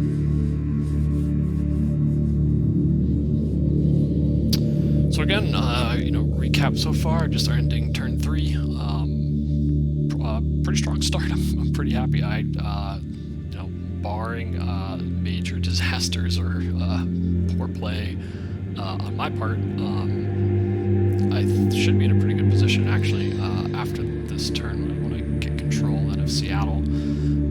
I will check the victory score, and I should be in the lead unless one of the other majors somehow also conquered a city in the first 3 turns, which you never know. I don't on regular difficulty. I would be pretty shocked. The AI is decent in this game, I find. Compared to most games, it's probably better, honestly. Some of it's also that the game is complex enough that the AI kind of does everything decent enough that against an average or new player, the AI seems fairly good. It's not really good at that many things, I wouldn't say. It's just not bad at that many things. It also gets some bonuses and kind of gets some cheats, mostly around logistics, because logistics is a very complex thing, and trying to make a good logistics AI would probably be a nightmare, honestly. So yeah, we'll see. We'll check the victory screen and just get a feel for if we're at least in the lead for now. But yeah, the plan is to continue to play aggressive, get military council, try to get side skirts to improve our tanks, and then get model council to redesign them, and try to get combat armor to upgrade all of our infantry and troops. Promise kept, so I went to war because so I kept it.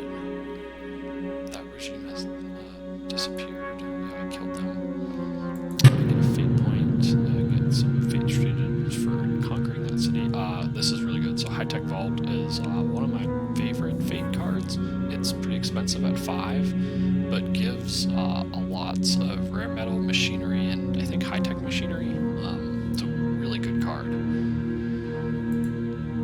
Unfortunately, it's hard to get the 5 fate points, so you tend to kind of hold on to it, but it's great, especially earlier in the game, before you can generate machines, because rather than trying to scavenge around and buy or craft machines, you can kind of play that card and get a decent chunk of them, which can save you a heck of a lot of money.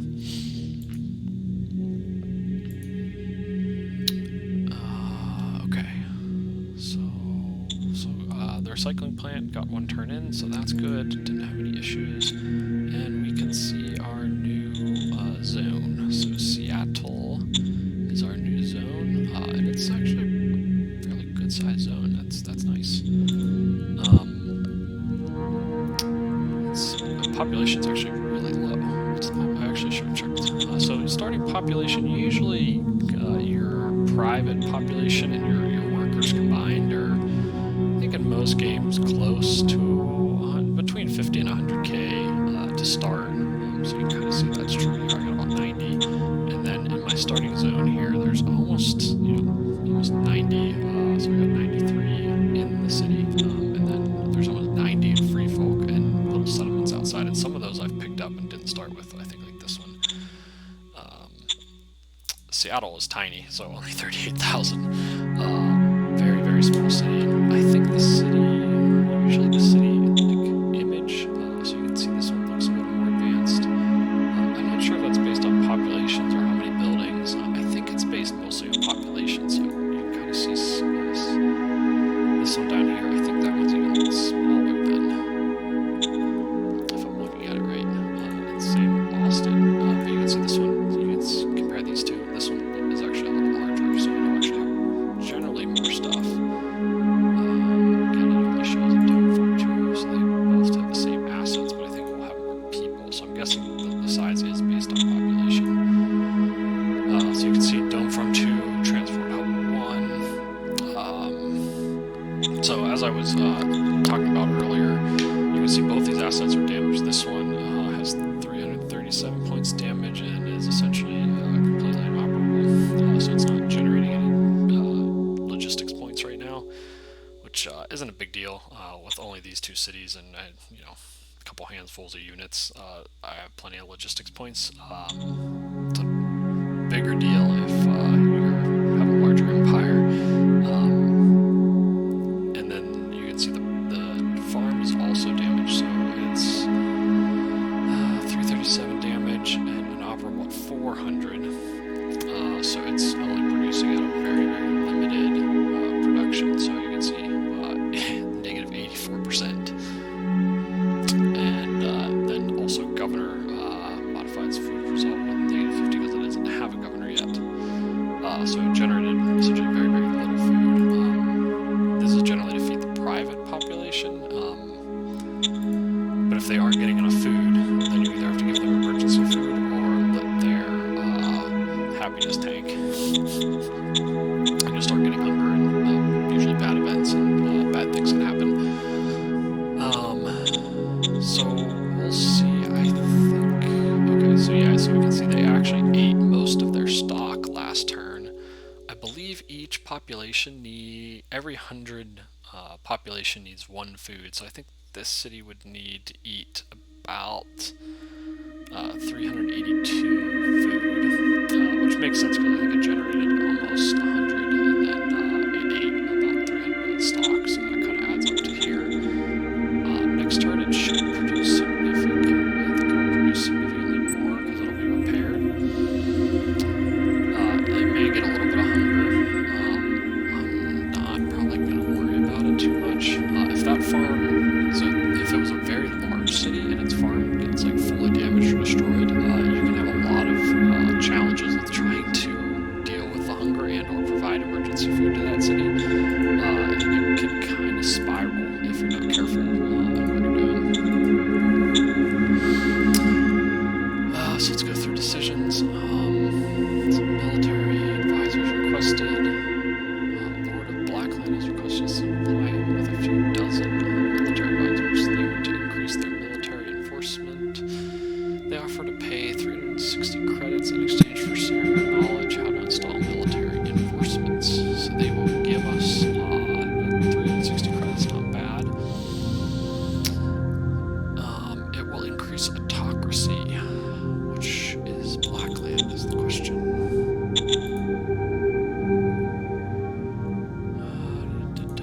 Okay, Blackland is the one to the north. So I am probably going to declare, let's actually see what I can see. With area territory. Okay, so he doesn't really have a city. You can see there's no roads leading into there, so we don't really want to go in that direction. Okay, so still the non-aligned here. There's also a big chunk of non-aligned land out that way. Don't really want to go in that direction either. So I may just have to station a few units kind of in here just to make sure I don't get pushed. But I don't really have any interest in going in that direction. There is a minor red keep down here, so where that road was leading that I was kind of walking along. He is pretty far down there, it looks. So I could go in that direction, but I would rather expand close to my capital. It's easier to deal with the logistics. It's also just safer. My capital is by far going to be my strongest city, probably throughout the game, especially early game though. So I would rather go for Boston or Scylla than kind of go all the way down here at this point. So based on that, let's also take a look.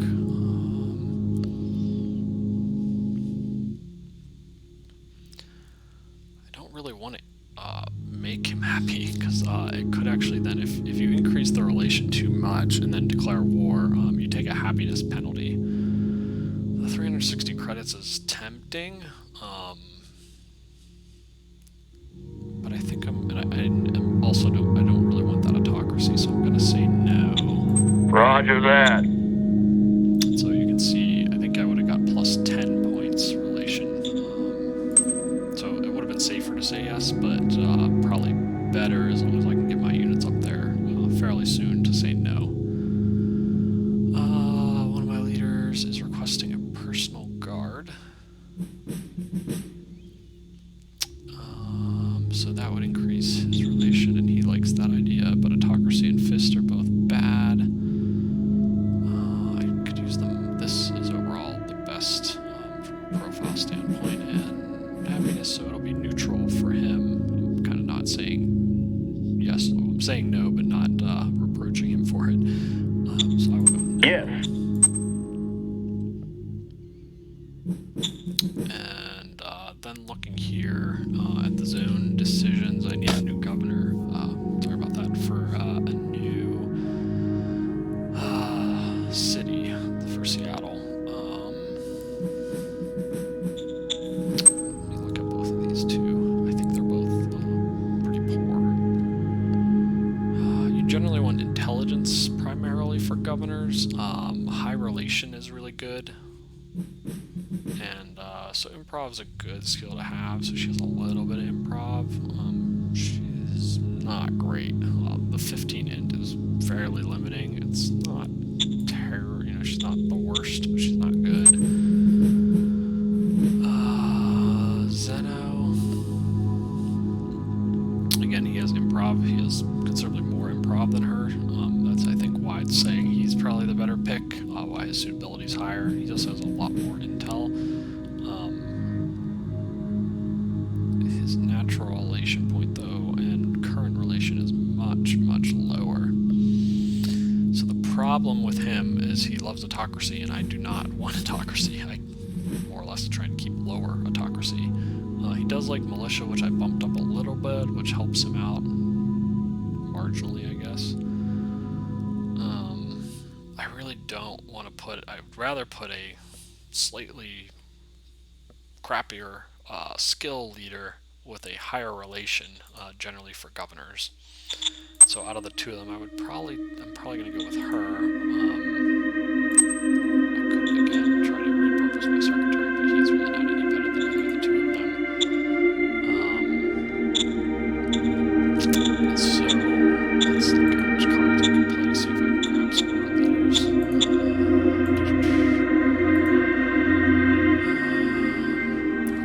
Is, I think, gives you a pretty good military leader, but it's crazy expensive. Somewhat insane in my opinion. I never really understood why the card cost so much at 44 points. It's kind of ridiculous. I don't really want to get the meritocracy, so I'm not that desperate. The leaders I have aren't terrible, so I am going to recruit another junior. Roger that. See if I get lucky. You never know. I think that's pretty much the only thing I currently do. Okay, so here's who I got. Evelyn. So she does have government, so her happiness should generally trend positive. She also has improv, so she has a little bit of improv.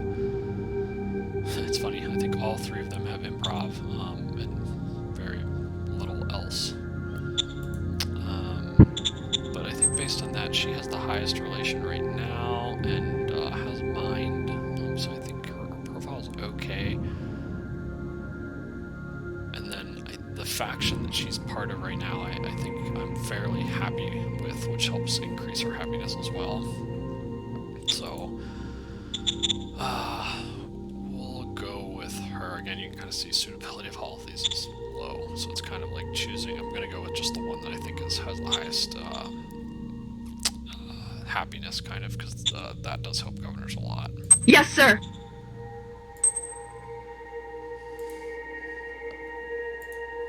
And so we can kind of see she's now governor.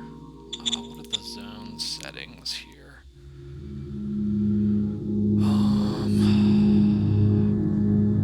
Probably should turn on emergency food. I do have a fair amount of food, so I should be okay. So I think I'm gonna call her and adjust the settings of this zone. Standing by. Yes, sir. So I will bump up worker salary. I usually just go with what it starts. This is what the default settings are. I haven't played around that much with that. And then they won't actually give me any recruits right now, but I just put these at both at 1,000 for if I ever do turn this into a regular zone that matters. And I will allow emergency food. Generally, you don't want to make it a regular zone until the happiness is fairly high, because you get bonus happiness for unincorporated zones. They also don't impact your overall civilization score, and so if you have a very low civilization score, it's also ideal to keep them as unincorporated. Yes, sir. So the non-existent workers are now happier.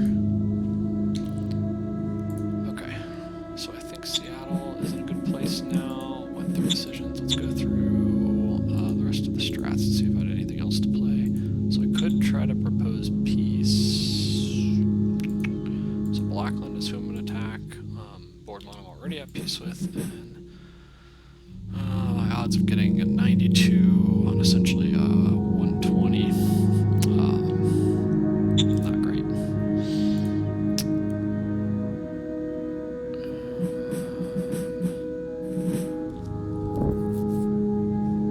Oh, I wanted to check. So if this has... Okay, so what I'm going to do is I'm actually going to play that card now. So fear is one of those things that's actually I think fear is generally good. It'll cap, I think it caps like your either private or worker happiness a little bit, so you can't get as close to 100. But it actually counteracts unrest, and unrest is generally worse than fear. So what I'm going to do is hopefully it actually it'll be a 50-50, but if it goes in Seattle, it'll actually help diminish that unrest. If it goes in my capital, it probably increases my max happiness a little bit, but or decreases it, so it's not a huge deal. So I'll Copy that. execute that. Radiation leak generates a bunch of danger, so not, if you're desperate for fate points, it can be okay. This is, again, early game, not a bad card to have in case you get in a situation where you essentially don't have any money and you can't really sell anything for anything, so kind of good to keep around.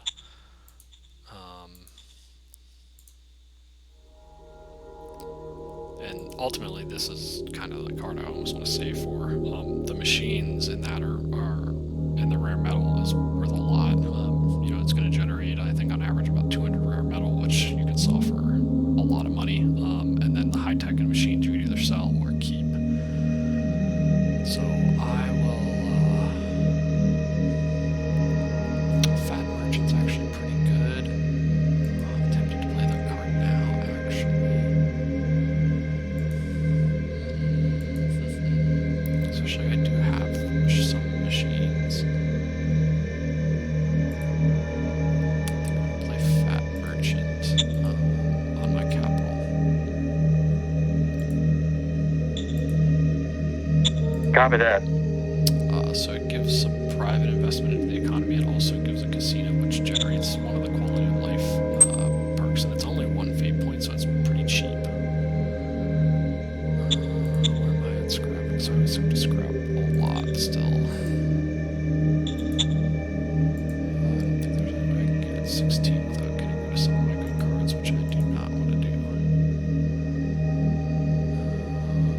never use this card, so I can get rid of that. It's probably good to keep actually one of each of those in case I do want to try to get peace or protection. This mark card is really that card. I don't really think I'm ever going to play this card either, so I can get rid of that.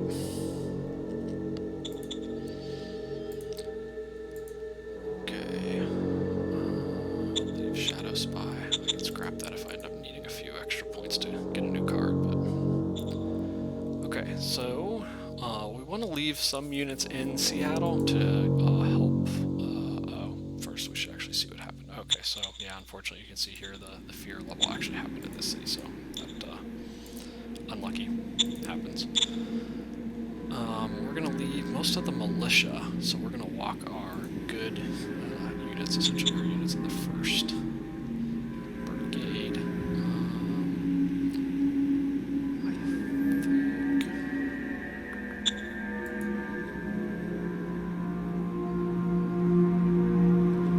Sorry, I'm trying to look at if there's any non-high mountains. I think the infantry will be faster walking just through the mountains. Just be careful. I actually have supply up with that.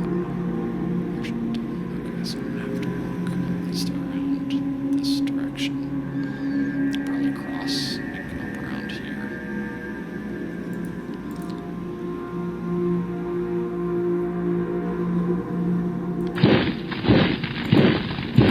So I'm gonna leave that militia unit. I'm probably gonna leave that one too. Those are all the ones I'm still watching.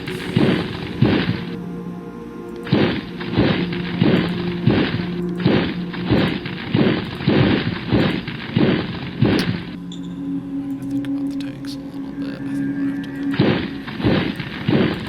think I'm gonna have to virtually no oil now. What is used? Oh, you know what? I know what I can do to help a little bit. So I can go to my airbase. It's only 20, but I can. I only really need the bare minimum airbase points generation, so I can take that down. It'll save me a tiny bit of oil, 15 oil a turn. Kind of desperate. I need to spend that oil. Yeah, there's nothing else that's using oil, and nothing that's using oil here. So the vast majority of this must have been from units. Sent to units. Yeah, essentially I do not have enough oil to keep moving my tanks around. Yeah, so they essentially were missing enough fuel. I'm still close to full. I essentially just want to minimize moving these, so I'm actually going to leave the tanks in here and move them once the infantry gets a little closer.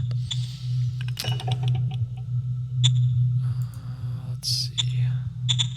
So my borders are pretty far in this direction. I'm not really concerned even if these kind of push in a little bit in each of these directions. It's not a huge deal.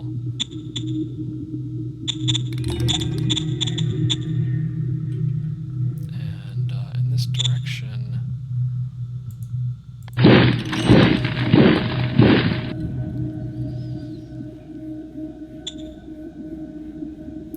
I'm probably gonna kind of explore a little bit with this.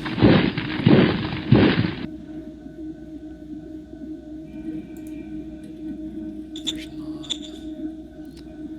Again, I'm kind of just leaving a few units to hold borders. So I'm kind of leaving those units there, kind of leaving that unit there. Kind of move those ones back up north. I'm gonna move him to help, I think, fight the raiders. Ideally, I can get him out in front here, and maybe actually flip some hexes to make it cheaper for these units to move.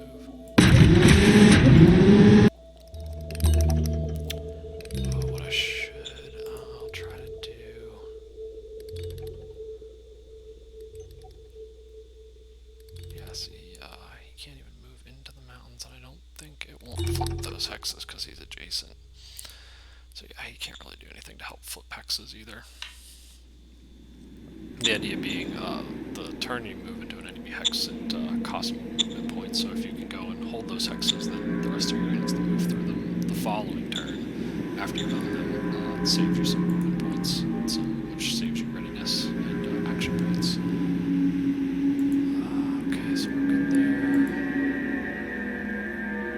I'm probably going to stop flying my plane around as well.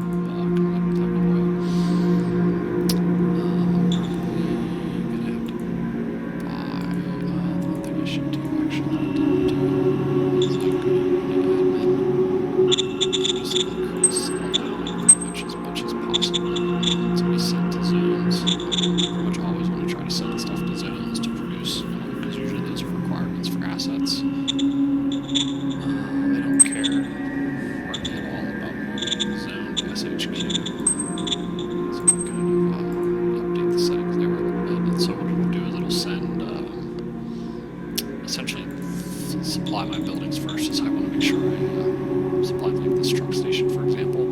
Otherwise, I have no logistics points. And then send kind of what's left to these units. In terms of production, I only have 77, so I really don't think I can build anything with 77. So we'll go ahead and I still have some ammo, so I don't need that. Trade. Yeah, seawater is now essentially free. So you can't, the price is too low to sell it, which is a bummer. Rare metals is actually getting fairly high. 8.5 is pretty decent for rares early in the game.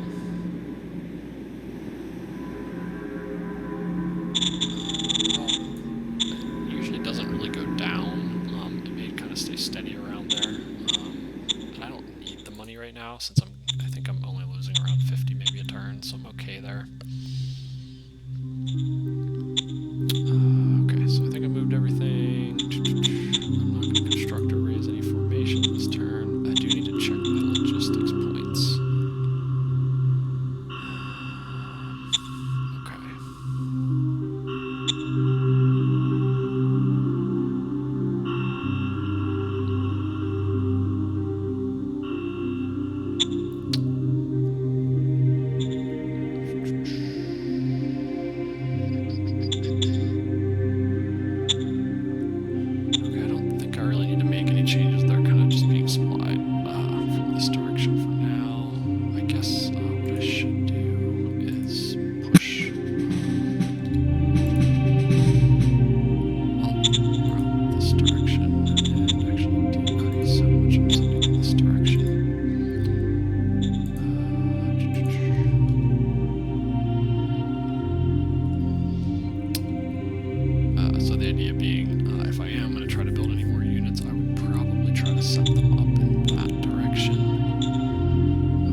Set a unit, I'll probably set it there.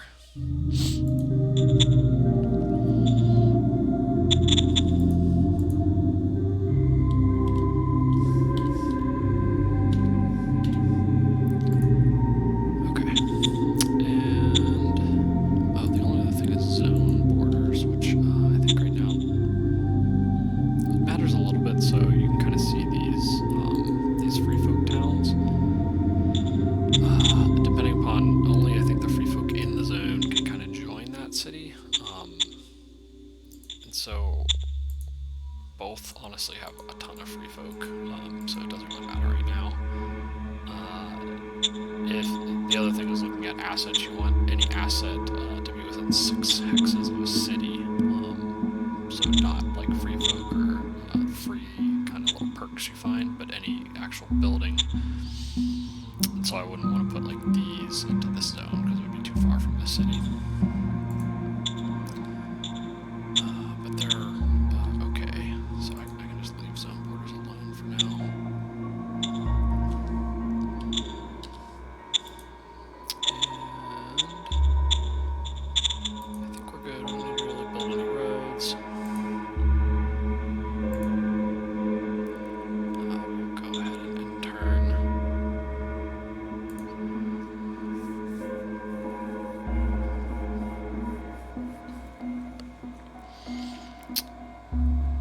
so still looking good. Kind of moving towards trying to pressure the second miner near me, which will probably have a little bit better units. I think the raider units tend to be a little stronger. I think with the 2 light tank units, plus kind of all the starting units I have, I should still have enough to take him out, though. As long as you kind of focus maybe one at a time, and you kind of have these starting units, you're usually okay. I could look to build, say, maybe another infantry brigade, and I may do that just so I have a few more units.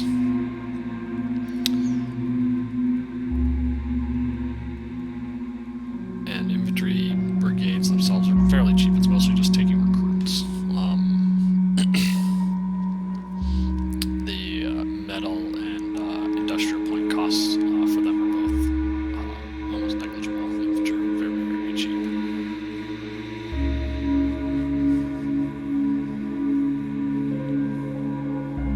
Okay, so I can kind of see there's a unit here.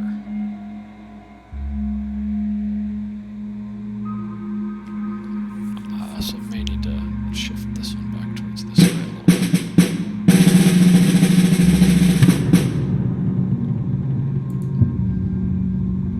Okay, so we finally discovered a tech. Yay!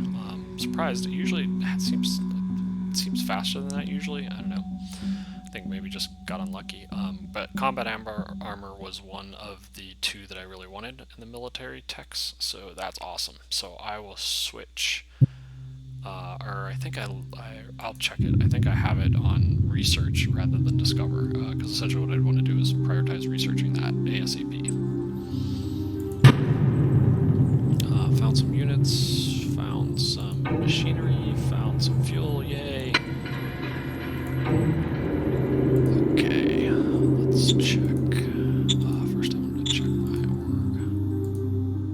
Okay, research council, so I gotta discover. Okay, yeah, so I'm doing 90% research, so now that I got that, it'll auto-pick combat armor to research, so I will get that in a few turns, which is good. And by that time, then I will probably be getting my next council, which will be the model council. So, timing-wise, I think that should all work fairly well. Let's go ahead and do decisions. Military advisors requested, so Blackland wants more military advisors again. Blackland is the one I'm attacking. So I do not want to help him, even though I do want his money. Roger that.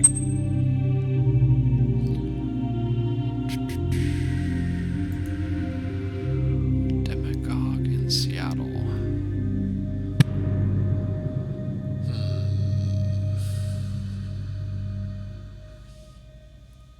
I have a feeling that none of these options are going to be very helpful to me. So both of these give. I don't really want more unrest if I can avoid the unrest. Unfortunately, I have low rolls in both cases. This is pretty much an auto loss, so that's a terrible option. This one I at least have a chance, so I will try to find and arrest him, I guess. Yes, sir. Okay, so there we go.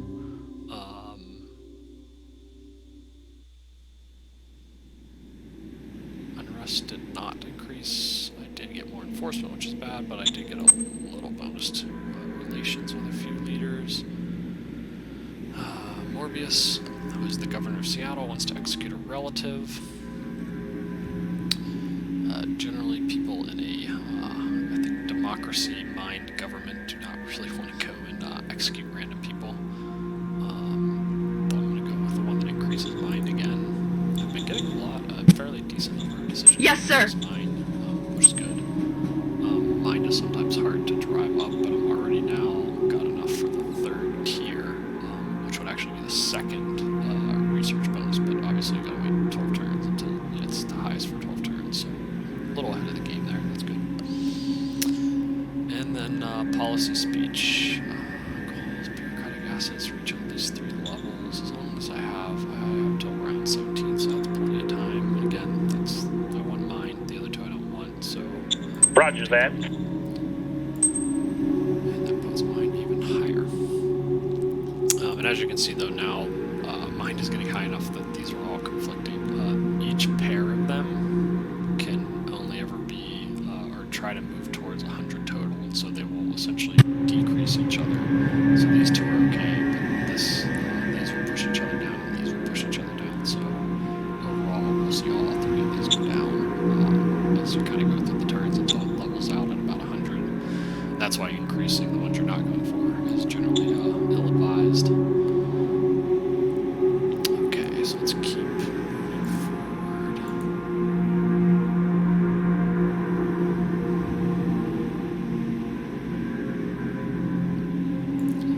Let me turn on. And let's take I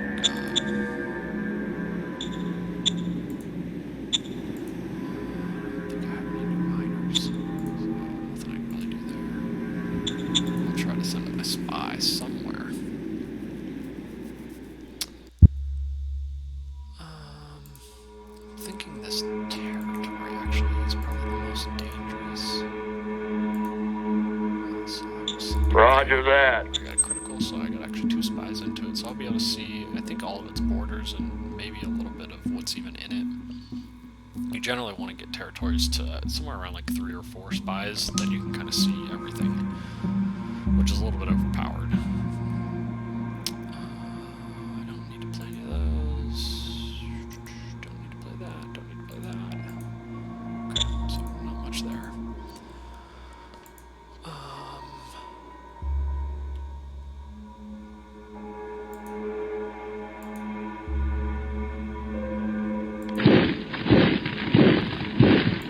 So we're gonna kind of have to walk through here. Not ideal, but it is what it is.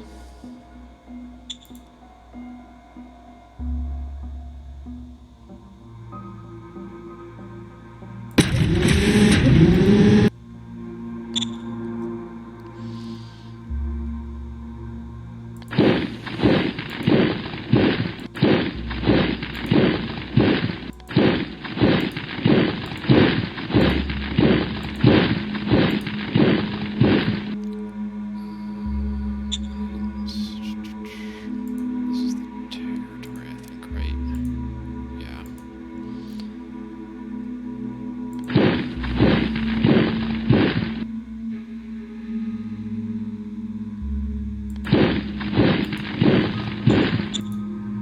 So I do have a little bit more fuel this turn. Oh, and I actually got another militia unit. So that's helpful.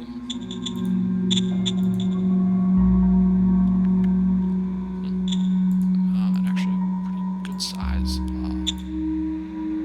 Unfortunately, so mobile is better units, but then I gotta fuel the units, so it's kind of unfortunate.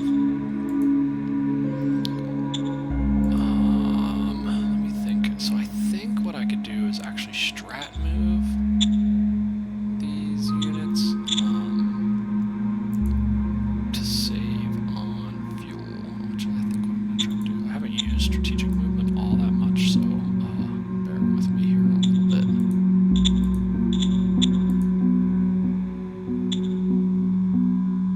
So I think what I'm going to do is strat move that one. Let's see. Yeah, so he still has all his fuel.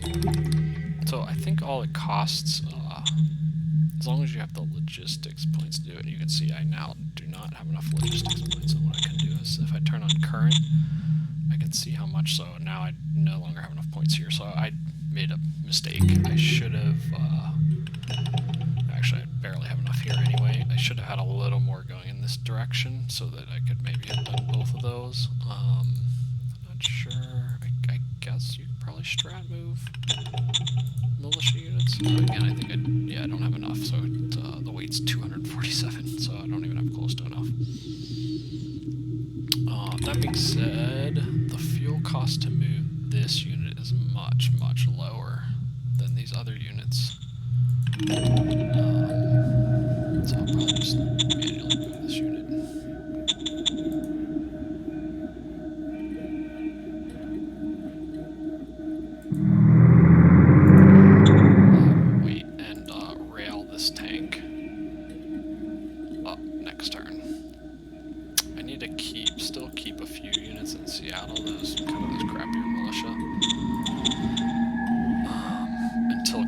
just goes down a little bit more. I don't really care about the territory in this direction that much.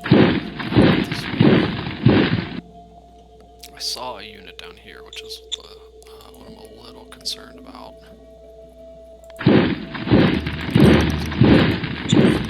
It's in this direction. I think these ones are good. I'm gonna wait. Move him next turn. I'm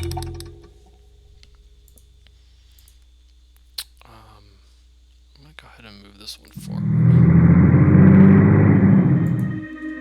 So that I have that hex to move into next turn to kind of start getting ready.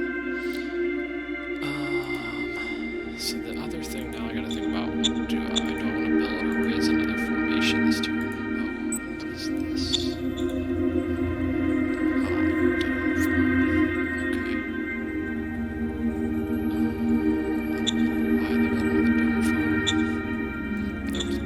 Posts that in the latest beta, the private economy is overbuilding farms. So I don't know if that's true or not, but generally I don't see a lot of reason for him to build another dome farm. So that's unfortunate. I don't know if there's really anything I can do about it. Maybe try to strangle logistics points to it. I don't know if you put no logistics points to it, if they'll just ignore it. But that's, so here's the unit. Oh, so we actually got a, that's unfortunate. So this is, it doesn't have any movement. It's essentially like an automated turret. So it's, as you can see, super strong. So very, very difficult to kill. But it's immobile, so it's just going to kind of sit here. So it kind of helps hold borders, but it would have been great to get a unit that actually could be used a little bit and help fight, not just sit and watch. Okay. I will also try to buy any of the replacement units I need. So I need 2 infantry. I still need those armor. I'm gonna wait and do that next turn after I strategic transport them. And the good thing is the recycling plant upgrade is done, so I will be getting more oil now next turn. So that's a step in the right direction. I also wanted to check Seattle. Okay, so they generated 140 food, so better. But as you can see, I think I provided emergency food. That's probably why my food went down. Forget, yeah, so I gave it 162 food. So, not ideal, but that'll slowly, the emergency food will slowly go down as that food gets repaired. So, not a huge deal.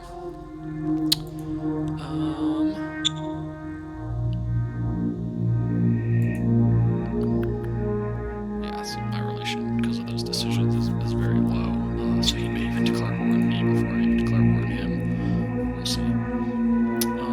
What I could do, so what I was going to look at is raising a formation. Unfortunately, I don't think I have very much logistics for what's left here. So I was thinking about raising another. Yeah, you can see,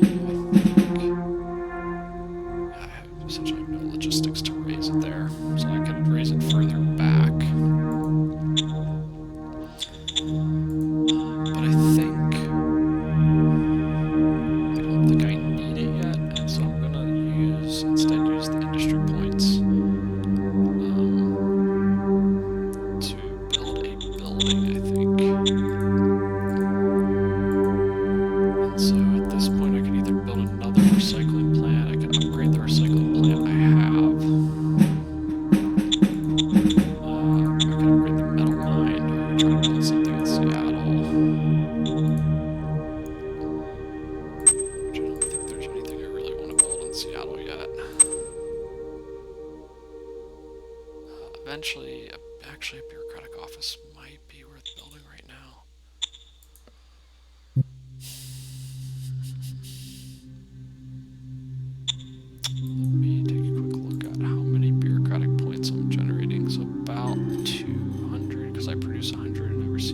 bonus of 100. And I cannot upgrade this yet, I don't think. Because I'm not civilization level 2.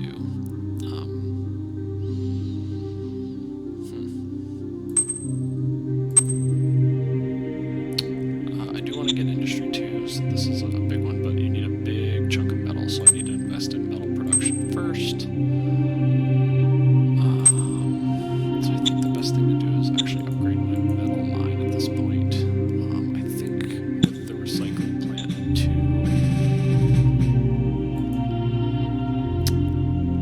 it'll generate enough to kind of get me by.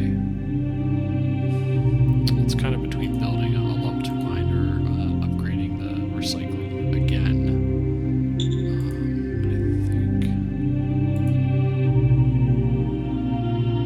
It's the same price again.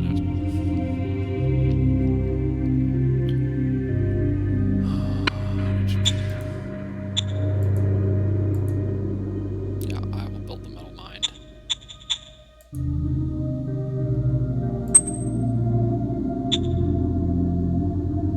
Copy that.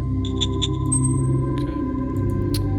So that leaves me. So that'll take 125. So it leaves me with about 100 that I could use to build units.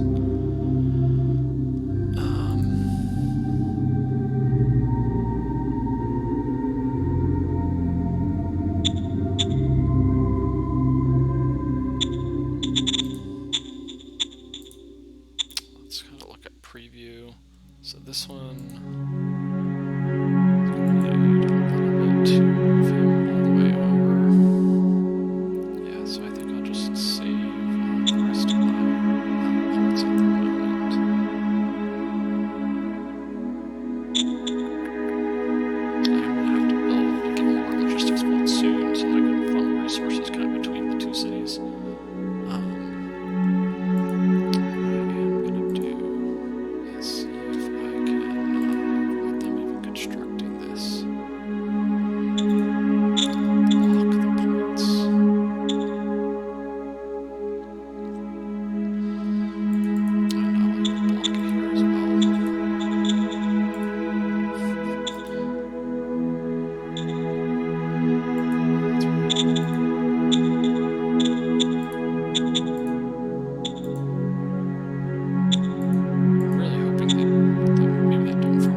We'll see what happens. But really what I'm trying to do is just funnel as many points in that direction as possible. I'm also going to block this branch off now. And just funnel as much to here so that if I could just set units directly next to his city if I want to build some extra units.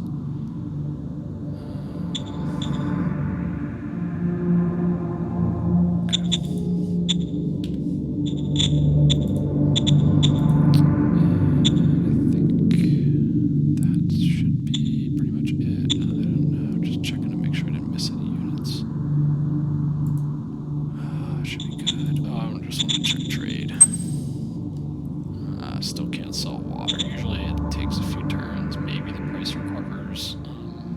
I think it depends how many people are selling it. And if anyone's buying it, which... I don't know. There isn't a ton of rainfall, I think, on this planet, so it's possible.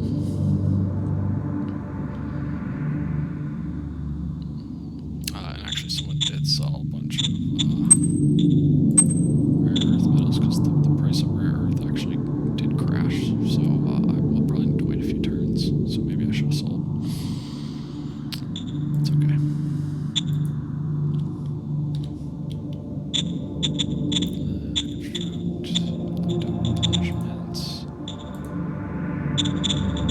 Okay, that's all good. And then I did click through. Strike cards, that's all good too. Okay. Cool. Well, I think that's going to be the end of this stream and this video. So I'm going to go ahead and save this game real quickly.